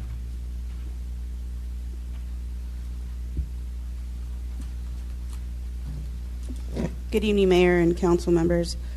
My question number one is, how is the benevolence fund account funded? Is it voluntary? Is it a fee assessed to units? Secondly, what assurances can the city provide to the residents of these parks in terms of not selling that lot for future housing projects or multi-use projects, such as the one that is on the Foothill Village, which is on Bradford and Foothill? Casitas. Across, yeah, just south of Twin Oaks and Las Casitas. So, because I know that is a concern. Ms. Best brought that up about the letter that the residents received at that mobile home park, and to this day we still haven't received any answer in terms of that, if that lot is in fact going to be sold and how much time those residents have and whatnot. So, like you said, Rancho is one of the least amount of space rents in almost like this entire area. So to see those people have to be evicted because the land is sold out from under them would be really unfortunate and not something that I think would be best suited for the city. Thank you. Any others like to speak on this? We'll close this. We'll bring it up. JR, would you like to answer that? You were just with Casitas. Yeah, actually visited with Casitas' residents, probably 100 people in attendance on Monday night, trying to address some of the concerns that they have. But specifically to the benevolence fund and how that's funded, the municipal code allows a 7% increase on vacancy. In the past, the financing authority has chosen not to implement that on vacancy to help maintain basically solidarity and equalization across the board for rents in that park. But with this change, there will be that 7% vacancy increase allowed as per the municipal code in other parks, and that's what will fund the benevolence fund. And talking with John and looking at our analysis and kind of understanding how many people might take advantage of that or need that assistance, that will be more than enough to do that for us, to support that. It's also important to know that none of the dollars to support these parks and their operations comes out of the general fund. They're all self-sustaining based on the revenues that they generate. For number two, for our two parks that the city and the joint, the financing authority has stewardship over, that's the decision of this body that would make that decision on if they wanted to look at selling it, versus the Casitas property that has a lot more challenging dynamics where you have a property owner and then an operator that have somewhat of a disagreement, it sounds like, as far as the future of that park. Thank you. The only thing, if I could, I would add to that, just to remind the council, there was a separate ordinance that was adopted. It's basically if a mobile home park is to be sold, the coach owners would be compensated. They have to submit a relocation plan back to this body that has to be accepted before that transaction can be completed.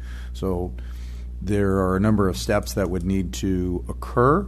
I mean, obviously the sale is one, but then there's the zoning. It is mobile home park zone, and then the initiator of the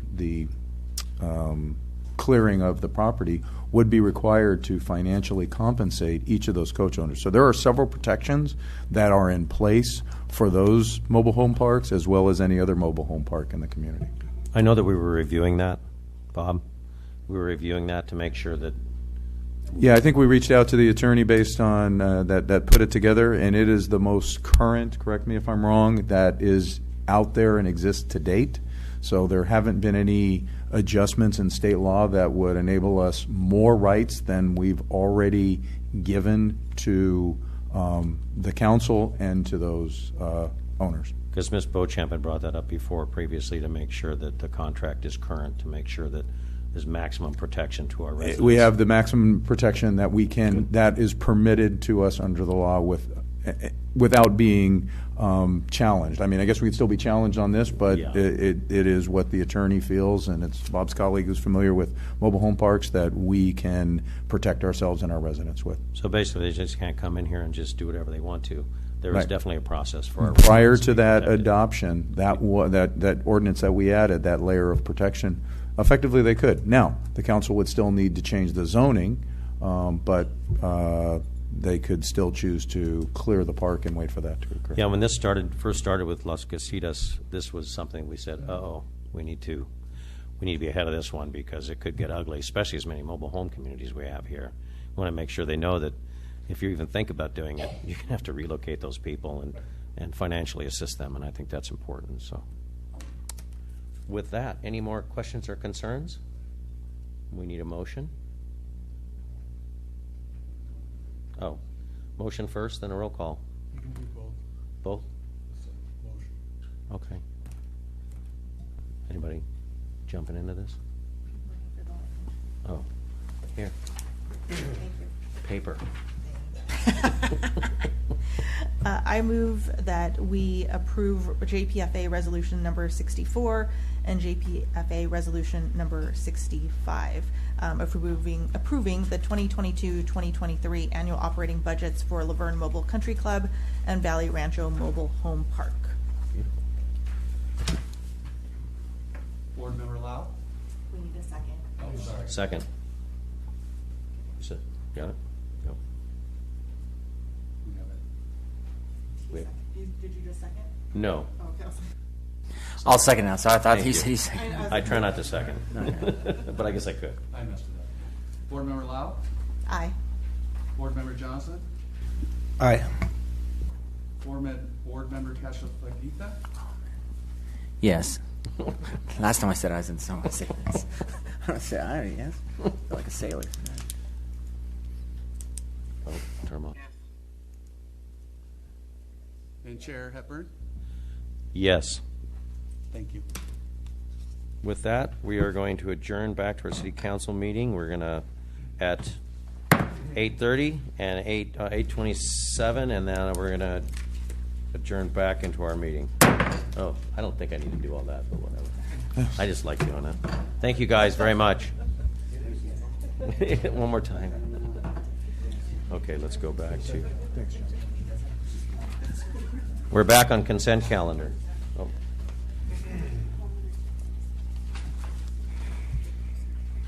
Mr. Russi, we have a couple items pulled off consent calendar, is that correct? Yes, there's been a request to pull item D and item G. Okay. Resolution 2264. So we will hold them. We will hold them off, but we can take a vote on what's left on the consent calendar. Any questions from council before we vote on the consent calendar? Then we need a motion. I move to approve the consent calendar with items B and G removed for individual discussion. Second? Second. Second, Councilmember Johnson. Councilmember Lau? Aye. Councilmember Johnson? Yes. Councilmember Cashel-Fagita? Yes. Mayor Pro Tem Crosby? Mayor Hepburn? Yes. Okay. D&G, okay. I understand. I think that Ms. Beauchamp was the one that pulled these two items. Is that correct? That is correct, and I think we should take them both and then take an action on both of those after we're done. Ms. Beauchamp. You have 20 minutes on each item. Go ahead. Oh, wait, I'm sorry. Almost. All right. Good evening, Mayor and City Council again. For item D, it lists that the amount of $646,150 is what is required on an annual basis to implement this LA Impact program. But when you do the math, 82.5%, I want people to think about that for a minute. 82.5% is allocated to go to the pensions, to the retirement, not the actual program. That's only 17.5% that's going to implement this program. So when people think that this money's going to the PD, it's going to make us safer, how much safer is it going to make? I think people forget that Laverne is already the third safest city in Los Angeles County. So there's not a lot of room for improvement for safety in our city, which I commend Chief Flores and all of the officers who serve in our city for making that goal. But when we look at this from a fiscal standpoint, that's not something that can be sustained long term. I know that in the budget there was a lot of line items. I reprinted the entire section of the police budget, and nowhere on there does it discuss. Mr. Mayor, if I could just jump in because we need to clarify. Yeah, I think you're misunderstanding. We're mixing two items here. Yeah. And So these are mutually exclusive appropriations. They don't have anything to do with one another. Okay. So that percentage does not apply at all. Okay, One so what's the is- 646,150 to go to LVPD? It doesn't go to LVPD. We have a contract with LA Impact, which is a task force. Right. And that task force, we process their payments with their asset forfeiture dollars that we hold as their fiduciary. Okay. What we neglected to do inadvertently when we were putting together the budget, they adopt a budget. When they adopt that budget, we are supposed to get the authority from the council to spend their money that they have approved.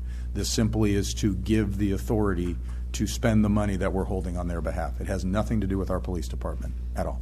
Okay, so who actually is enforcing this LA Impact program then? Well, what LA Impact what is- officers are actually out there doing these duties?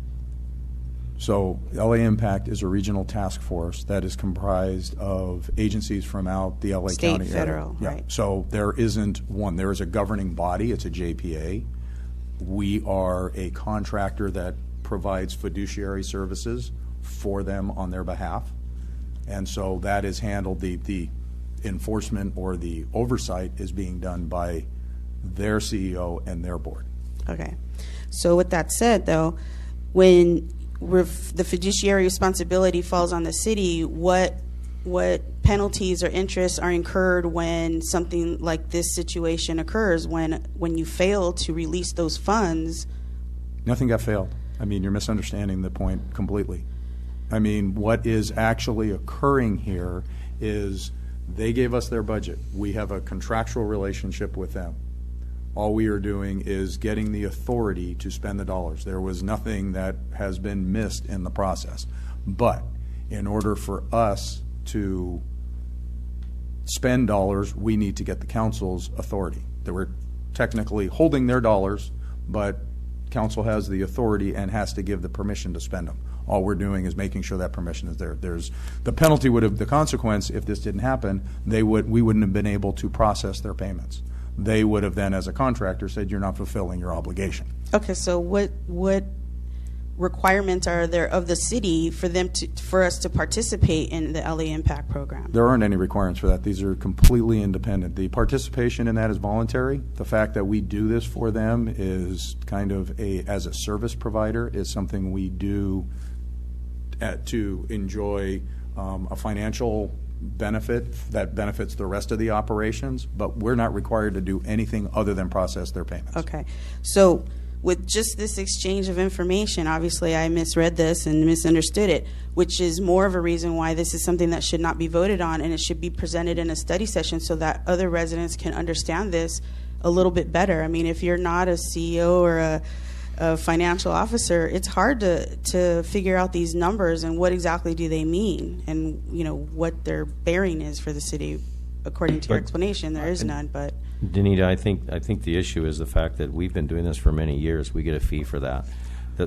This was a little confusing because they rolled the 115 trust before or after the LA impact. Right. And the issue was the fact that we just didn't show LA impact as far as the 600 and whatever the amount was, that just basically wasn't in there. The audit demands are going out every month. They're being paid. LA Impact is being paid, along with the one we just brought on, which is LA Clear, which is another one, which is quite a much larger entity, a lot of employees and things like that. We took that on because we do get a fee for that also, and it benefits us. But like City Manager Rushy said, we benefit that from our affiliation with these organizations because we do have LA Impact in our city, and it works out really well. Okay, but you just said the city receives a fee for being a participant of this, correct? We do. And that okay, was, but so that... excuse me. If I'm wrong, I apologize. Back up. Let Mr. Russi continue. Yeah. Okay. Okay. Okay, I'll so let there you is finish no it. fee then? Or... Go ahead. Well, but my question is that nothing in the budget section for the police department references LA Impact. So whether it's a fee or bodies that are allocated to the city for the task force, or some kind of liaison that they work with our police department, it's not shown in there. So to me, it just, again, it leads the door to confusion, because how do you understand this if it's not explained, especially from a budgetary standpoint? You throw these numbers out there, and it obviously can be misunderstood very easily. So, well, with that said, that changes the entire dynamic of my comment, but I'll let you go ahead. Yeah. Okay. Your next item. Oh, my next item. 4G. Okay, so that was item G is for the Lost Floors improvement project. Now, initially, I did think this was renamed. I know there were a lot of people who were against the teen center. There were numerous signatures that were collected from the residents adjacent to that area. But I still think that this is like a first step towards that in the future. I have to go on record by saying that this is actually something that is necessary for the park and the schools. For those fields, there is no restroom available to anybody fairly close. But with the things that were discussed in the last meeting for the Host Hope program, for the homeless issue, I think that it leaves the city and the school a huge liability, because now with Governor Newsom signing SB 357 into effect, which now removes loitering as a unlawful act, you're going to have homeless people loitering around there. It's well known that they congregate to areas that have concrete pads, especially for restrooms that close at 10 o'clock at night, according to park regulations. They'll sleep there. You're going to have students, athletes, parents that are watching these sports go into these restrooms with drug needles, just paraphernalia from homeless that is completely unwanted. And I know this is supposed to be like a shared area, like ULV helps take some responsibility for the swimming pool, and the high school, and then the city. Is there any way that multiple, or whoever is, all the stakeholders involved, be part of this decision of whether it's made and the cost? I just think that, I don't know, I'm not a contractor, but $600,000 seems a lot of money for just a bathroom when you break it down that way. What is included in it? It doesn't give any details, and so when you just, again, you put out numbers, what does that really mean for everybody? I think part of the problem too is that our PD isn't fully staffed. We need more PD. That is a fact. We addressed that at the last meeting, but yet we're going to create more problems for them and leave them even more short-staffed when an incident takes place. And it's a matter of time before the incident does take place. So I just would like to see the city give a little bit better explanation or some kind of detail as to what the reasonings behind this, just not just for this, the fields to have restrooms, because they have needed restrooms there for umpteen years. I mean, I lived in Laverne 33 years, and those poor kids have had to go way across campus to go use the facilities.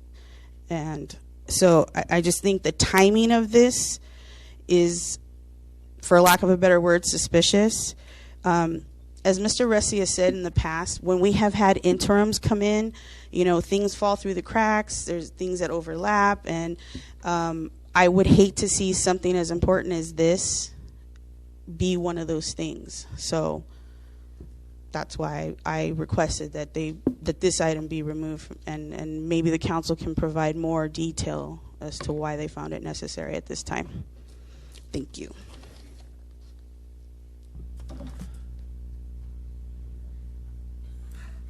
A lot to unpack there, so I'm not sure. I guess what I can say is, in the last point, the reasoning is we had access. There was a grant. This grant was initially earmarked for the open space area for improvements for public access, but as council became aware, that's not included in the phase one, so we were in jeopardy of losing these dollars.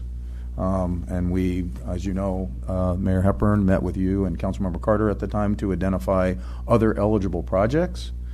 The Las Flores Park and the restrooms, as well as these other improvements to the tennis court area, were on our capital improvement list. So we were able to package these all together and submit a replacement grant, I'll describe it as, to the county to be able to repurpose those dollars that would be of benefit to the community. And the restrooms was a high priority, as well as the other listed improvements that are being suggested, and therefore bringing forward this grant amendment is why staff felt it was necessary. Has nothing to do with the teen center. Doesn't mean the staff's, based on council's previous direction of pursuing grants for that, will not continue. But this has nothing to do with that. This is simply about improvements that have been identified and prioritized by staff and council previously.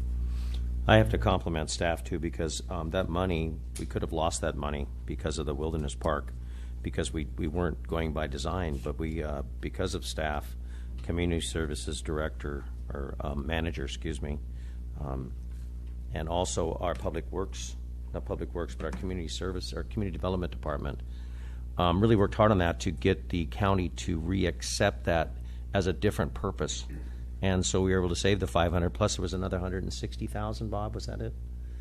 In another, one of the funds? It was the original, and then there was an additional. Yes. On the Measure A funds. Exactly. Measure A funds. Package those together. So I'm kind of babbling here, but the intent was our staff did a fantastic job of getting that repurposed through LA County through Measure A funds, which we're able to. All we have to do is put this in place, and we'll be able to get the bathrooms, which is something that Yvonne Duran, our community services manager, it's dire need for that. And as far as the restrooms, they close at night like everything else. We do have a curfew on those, and they do close. And they will be monitored as the park is monitored.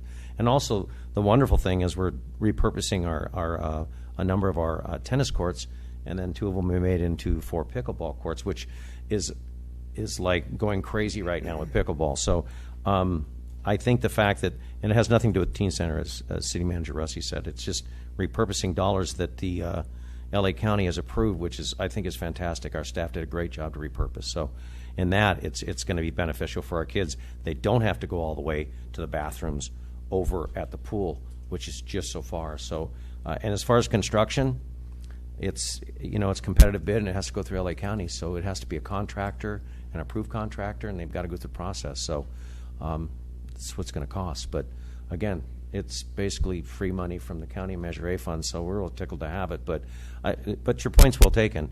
We will have to monitor, like everything else we do in our parks, to make sure that our homeless population doesn't do what you were saying. So with that, any other comments or questions? Yes, Mayor, I have just to piggyback and answer some of that issue regarding the. No, not the LA impact. I'm very familiar. I've worked there. Surveillance is not fun. 10 hours in the car. Okay, but regarding the bathrooms at Lost Forest Park, Mayor mentioned they are being monitored. I know I would like to later on work it similar to the City of Los Angeles, preventing the homeless near camping near any of the schools, since that is adjacent to two schools, Roynan, my alma mater, and Bonita High School, another alma mater of mine, to prevent illegal camping, work on city ordinances for that. The governor can do what he wants, and basically does that with Senate Bill 357, removing loitering. However, we can still address for illegal camping, unauthorized camping here in our city or near the parks or near those. Can we prevent them from going to our bathrooms? No. But if we have... Councilmember Cash, I think we're going outside the weeds on this one, so... I don't want to go too much, but we have a plan. I have a plan for that, and then we can talk about it later. Thank you. Thank you. We need a motion for the two items and one motion, correct? Yes. One motion for both items? Yes. I'll make that motion. I'll second. Roll call. Councilmember Lau? Aye. Councilmember Johnson? Aye. Councilmember Kasha-Fagisia? Got that one wrong. Sorry. Yeah. Yes, I've got two out of three. I'm sorry, it was too long on the other one. Yeah. I know it happens. Did he vote? No. Yeah. Yes. Okay, yes. I know I screwed I'm it sorry. up, but... No, it's okay. I'm not mad at you. Yep. Yes. Okay. Mayor Hepburn? Yes. Okay. Move on to item 8, other matters. All right.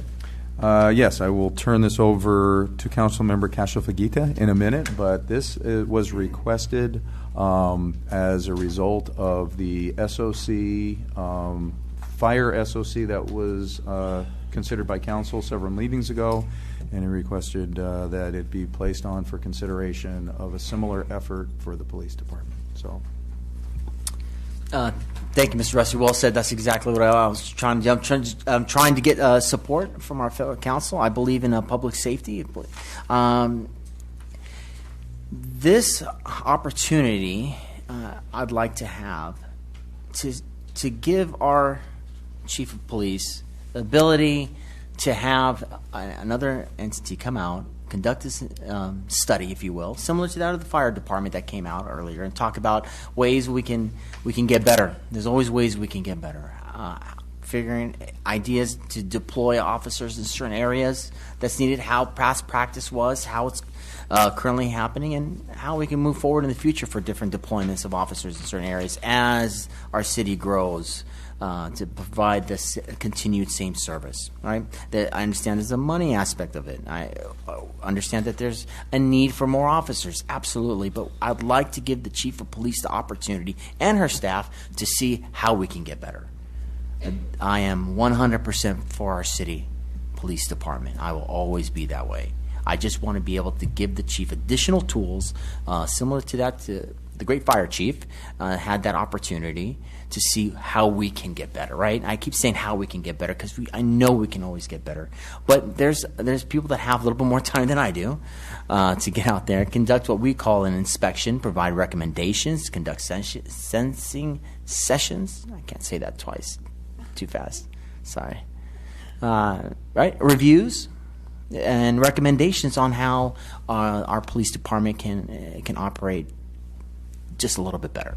So I'm in support of Councilmember Kasha-Fagita's recommendation. What I would ask of staff is to determine how, what entities are there that conduct these types of standards of coverage, similar to when we researched, if Triton was going to be a good fit, et cetera, who that might be, and then advise the council so that we can make a decision about going forward. So I think some of the budgetary considerations can be evaluated at that point, but I do agree that if there's a methodology in which we can identify data points and where we want to focus our efforts and our limited dollars, that would be important. And yes, and the point of bringing this before council is before we did that effort, I wanted to, or let the chief go off and do that effort, I wanted to make sure there was support from the remainder of the council. We will bring back a proposal or several proposals and then a request for appropriation. So at this point, it's just Do we have the concurrence to go off rather than we bring you something that is, I don't know, the fire study was roughly 60 grand? Is that about right, Chief? So I would expect this one will be somewhere in that range as well, maybe a little more.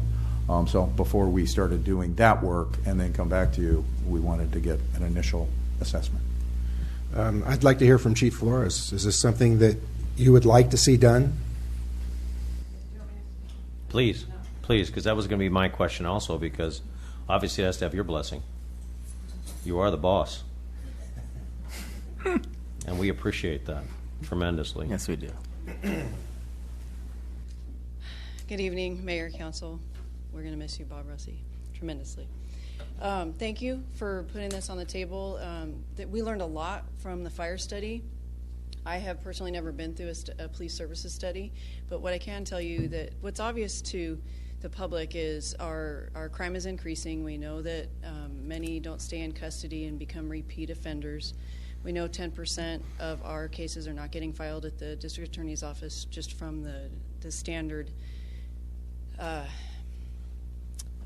measure that this district attorney has given. And so we're kind of in an uphill battle when it comes to the external.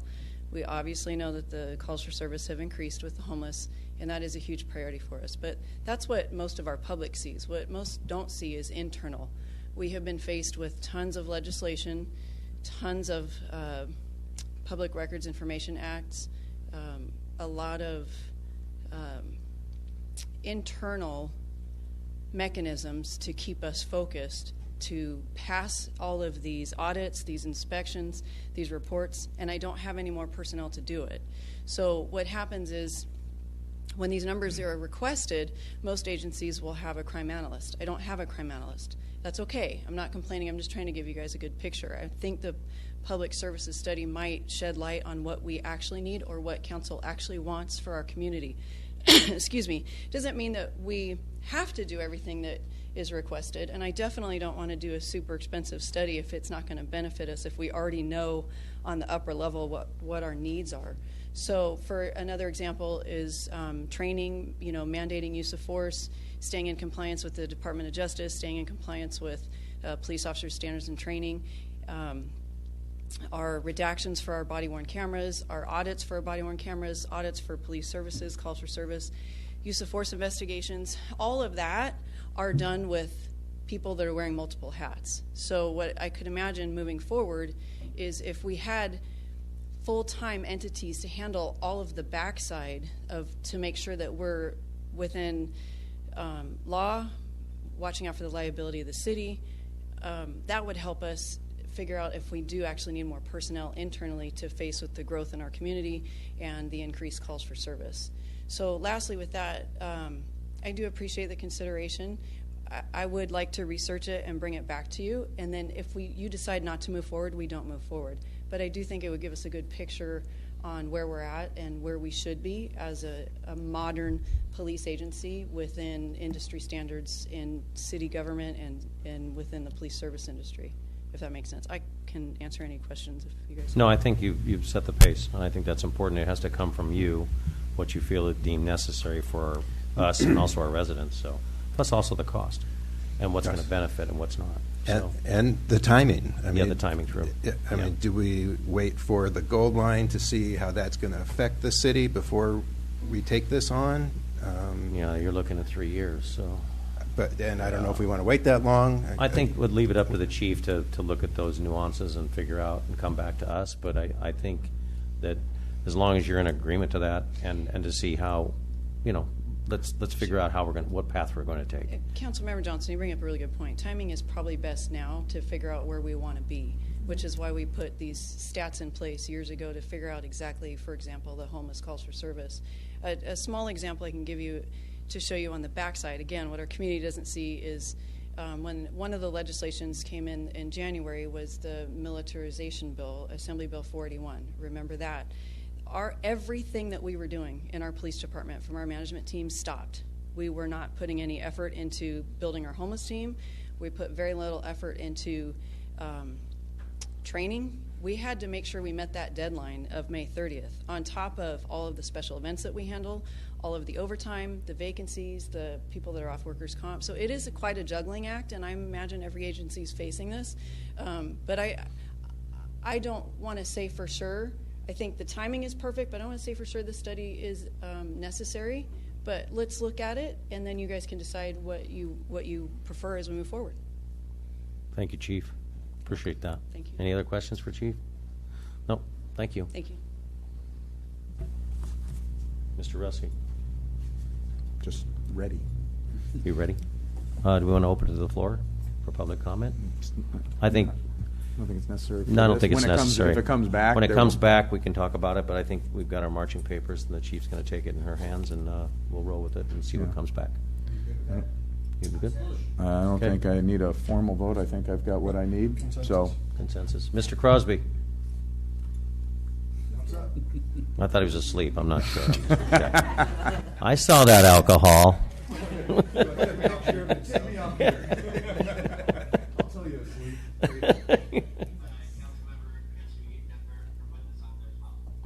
Yes.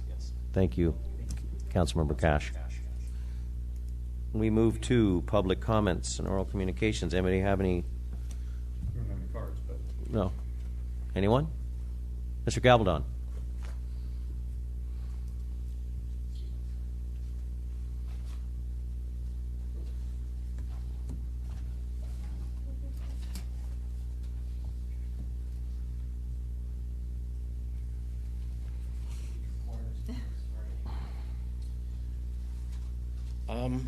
First of all, I just wanted to maybe be one of the first people to go on the public comment in advance of the decision to speak to the point that Mr. Cashel-Falguita and Chief Flores had brought up, but I think that's way overdue. I think just the climate that we've lived in this country for the last 3 or 4 years, the opposition to police and law enforcement that is misguided, and the litigative exposure the city has outside of the obvious safety risks that are not potentially addressed, just it's a no-brainer. So that's just a quick comment.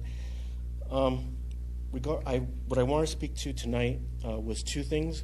One was my wife, Cynthia Gabaldon, 169 days ago, had sent a letter to you, Mr. Mayor,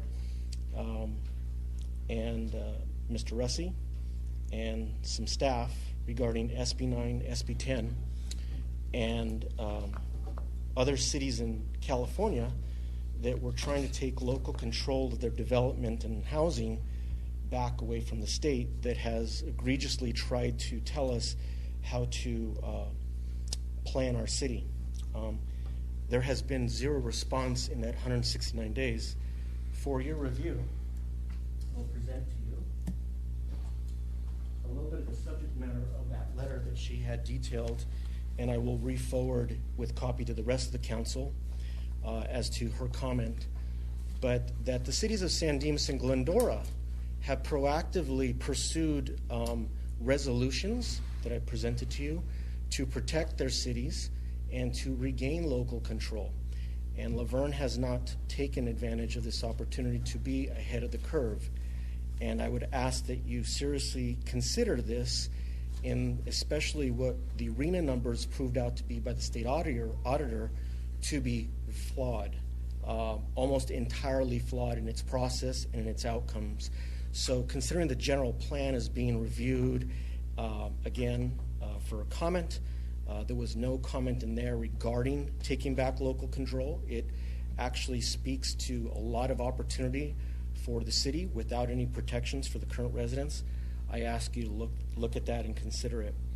And then last week, just quite briefly, the sentiment of the presentation that was made regarding the car shows in Laverne, I felt that it was taken off track because staff had presented, community member Denise Fisher, who also works in the works with the Canine Foundation as a volunteer, came up here and tried to present what was presented as a seamless, easy decision to continue with the relationship of the exhibitor and provided benefits to the city that were, in my opinion, overlooked by most of the council, not you, Ms. Lau.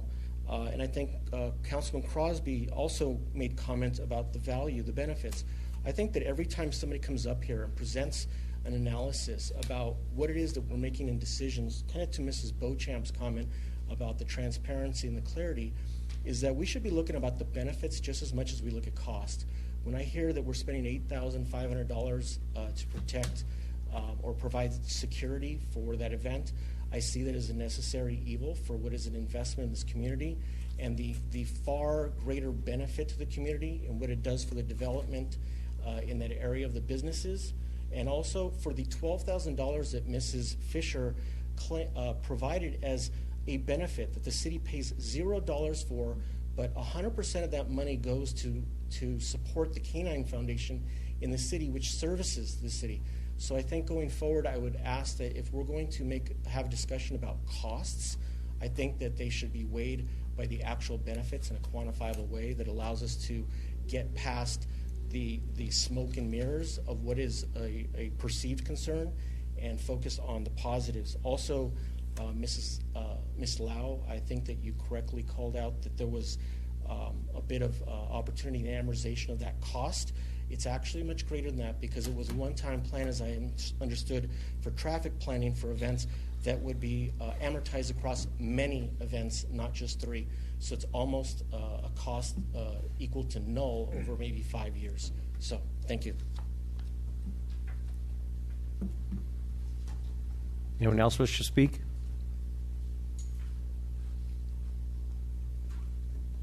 We'll close public comment and come up to council comments. Is someone? Is there? Oh, I'm sorry. Wanda, come on up.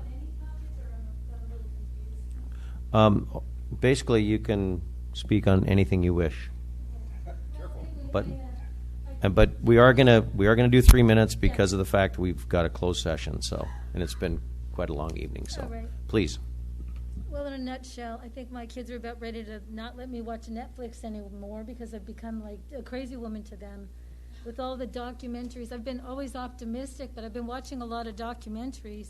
One thing leads to another, and when you look at what's going on in the world and you keep hearing about historic quantities of fentanyl showing up here, showing up there, I think it was Tulare County, just in July, caught 2 people, huge drug bust. Catch and release, no bail, they're gone. Just right now, tonight, I heard on the radio, Tijuana, it's like curfew time right now because cartel wars. The cartels are here, they're here. Where I'm getting at is we're all trying to put out the fires, trying to do all this stuff. Thank God for police, thank God for fire. I mean, I really, so impressed. But the thing is that people are drilling holes in the ship and we're going around trying to plug the holes. We have to demand our federal government stop being in cahoots with money laundering. HSBC Bank has been proven, and admitted, oops, we did it again, we didn't watch how the money's flowing. Oops, under a deferred prosecution agreement, still did it. U.S. Treasury Department felt, and I'm summarizing, 3 minutes, the bank was too big to fail. The individuals were not too big to be arrested. The individuals were not too big to go to jail. So in this society that we're in, we all have to look at the elephant in the room and approach safety from that standpoint. Keep your comments to the council if you could, sorry. please. So the thing is that we have to have a constant mindset of looking bigger, of preparing for the train to come, of preparing for the threats to come. In the middle of all this, I can't imagine what little kids think when they see the squalor, when they see the crazy people, excuse me for summarizing, drugged up, sad, mentally ill people not getting help. But these drugs these days, this is a whole different movie that's going on. And we're all living through it. And how Laverne has remained safe, that was why I was in near tears earlier. It's crazy. So, but we also might have gotten a little bit naive about what's up there. And I think, Councilman Cash, I think you get it. I think all of you get it, but maybe not to the level of you. So I would really like for us to form some coalitions, I guess, with other communities like the police and fire do, because Citizens need to be revved up. Citizens need to be revved up and help and push back. Gascon is not helping. Freaking Newsom, I'm sure, wants to be president. It's ridiculous. We have to push up, just like I'm so proud this city did. I didn't know until months later. Forget level 4 here. This is not the location, that's not the facility. We have to do that on everything that's nonsense, including loitering and everything else. If you could finish your thoughts. Whittier's looking at trying, I think, to get on their ballot. Can I say that? Gascon? You just We're going did. to get our own, yeah, I did. Sorry, cut the tape. We were looking to want to put in the ballot to get their own attorney. They're done with the catch and release. It has consequences. Everything has consequences. People need to understand, and this is ridiculous, I won't explain why, but why all nonsense demands action. Last night I'm like, what the hell? That's an acronym for my name. Thank you. Okay? Thank you. Anyone else?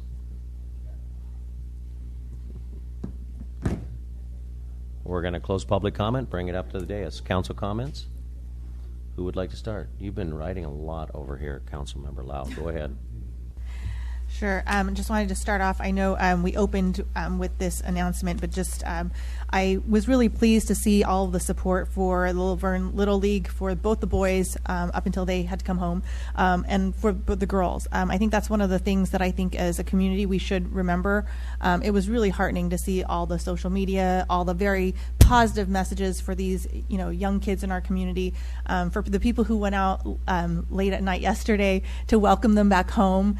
I couldn't make it, but I loved seeing that there were all these people that some of these kids probably don't know who you are, but they're probably so excited that you took the time to be out there. And I think that is one of the things about Laverne that is truly beautiful. So thank you to all of you that in one way or another, whether you donated to help get the kids there, whether you posted about it, shared it, went to meet them, whatever you did, thank you, and congratulations to our softball team for doing an amazing and historic thing that really put, I think, Laverne on the map.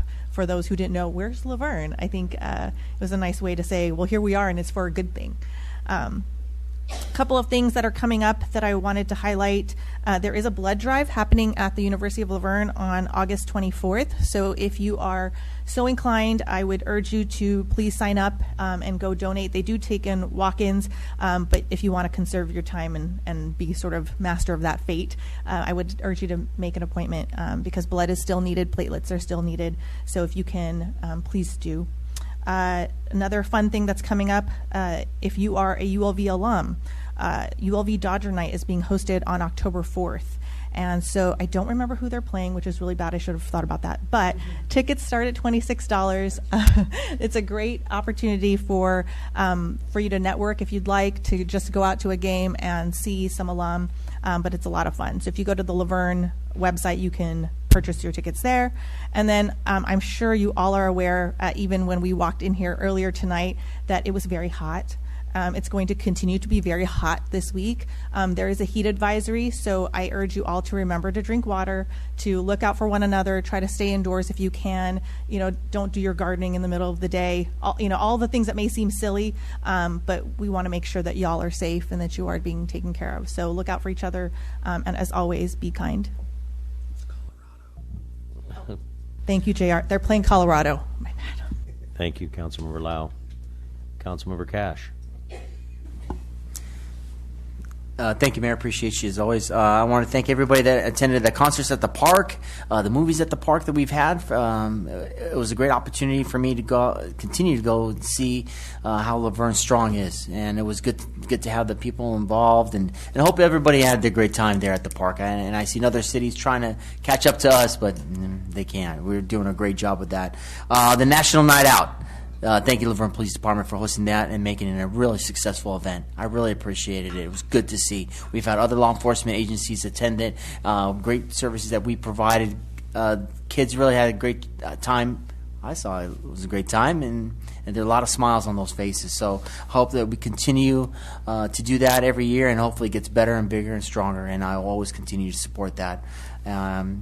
Congrats to the Laverne softball. Yes, they did put us on the map in a really good way. And it was awesome to see Channel 7, 5, 9, and 11 posting good about finally some good in this world and it's Laverne. And it is putting us on the map. and I appreciate that. Pop Warner, LVSD Pop Warner, Laverne San Dimas Pop Warner. We had a great kickoff not too long ago. Thank you, Mayor, for showing up. It was a great time. Hey, it's football season. Let's go Rams, right? Is this the Rams house? I don't want to get beat up on my way to the parking lot with some Raider fans. Okay. She doesn't think so. That's all right. That's all right. I was hoping to be a Rams house, but hey, great times, great opportunity. And then congrats to all the students here in Laverne for back to school. It's coming up real soon. Some have already started. For Damien, that started. Let's go Spartans. I never went to Damien, went to Bonita, so hey, but that's okay. Okay. Good time. It's okay. It's All right. It's all right. God came in my life a little bit later, but anyhow, so thank you very much. I appreciate you all. I'm always available. And one last thing. So before I forget, I'm going to steal somebody's thunder. God bless our veterans. I had the great opportunity going to see an amazing corporal in the United States Marine Corps. Semper Fi for you Marines that are out there. I'm an Army guy. It's okay to say that.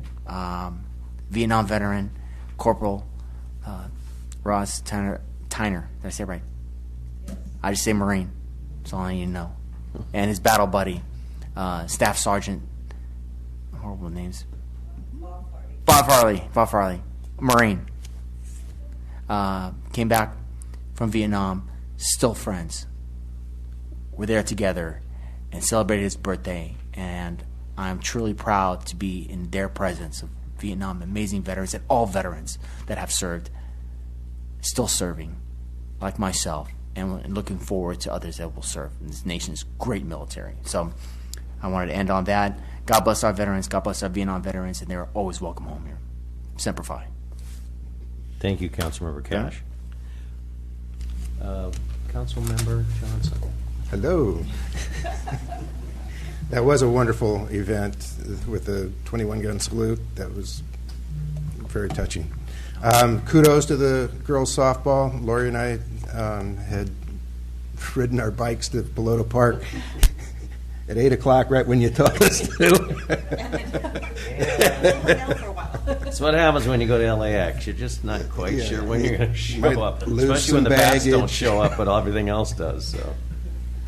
But I did want to thank everybody that's here in attendance. I think it was very nice, especially supporting Bob's retirement. Bob, congratulations. All right. That's really all I need to say. Thank you. Thank you, Councilmember Johnson. Councilmember Crosby in the force vehicle there.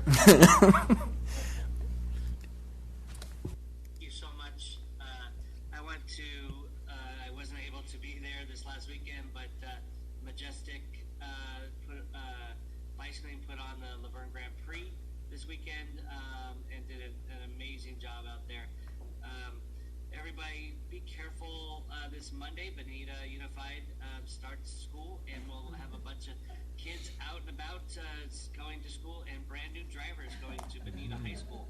So be very careful out there and watch, especially how you're driving around our schools. There will be a lot more traffic, especially the first week or so around each campus.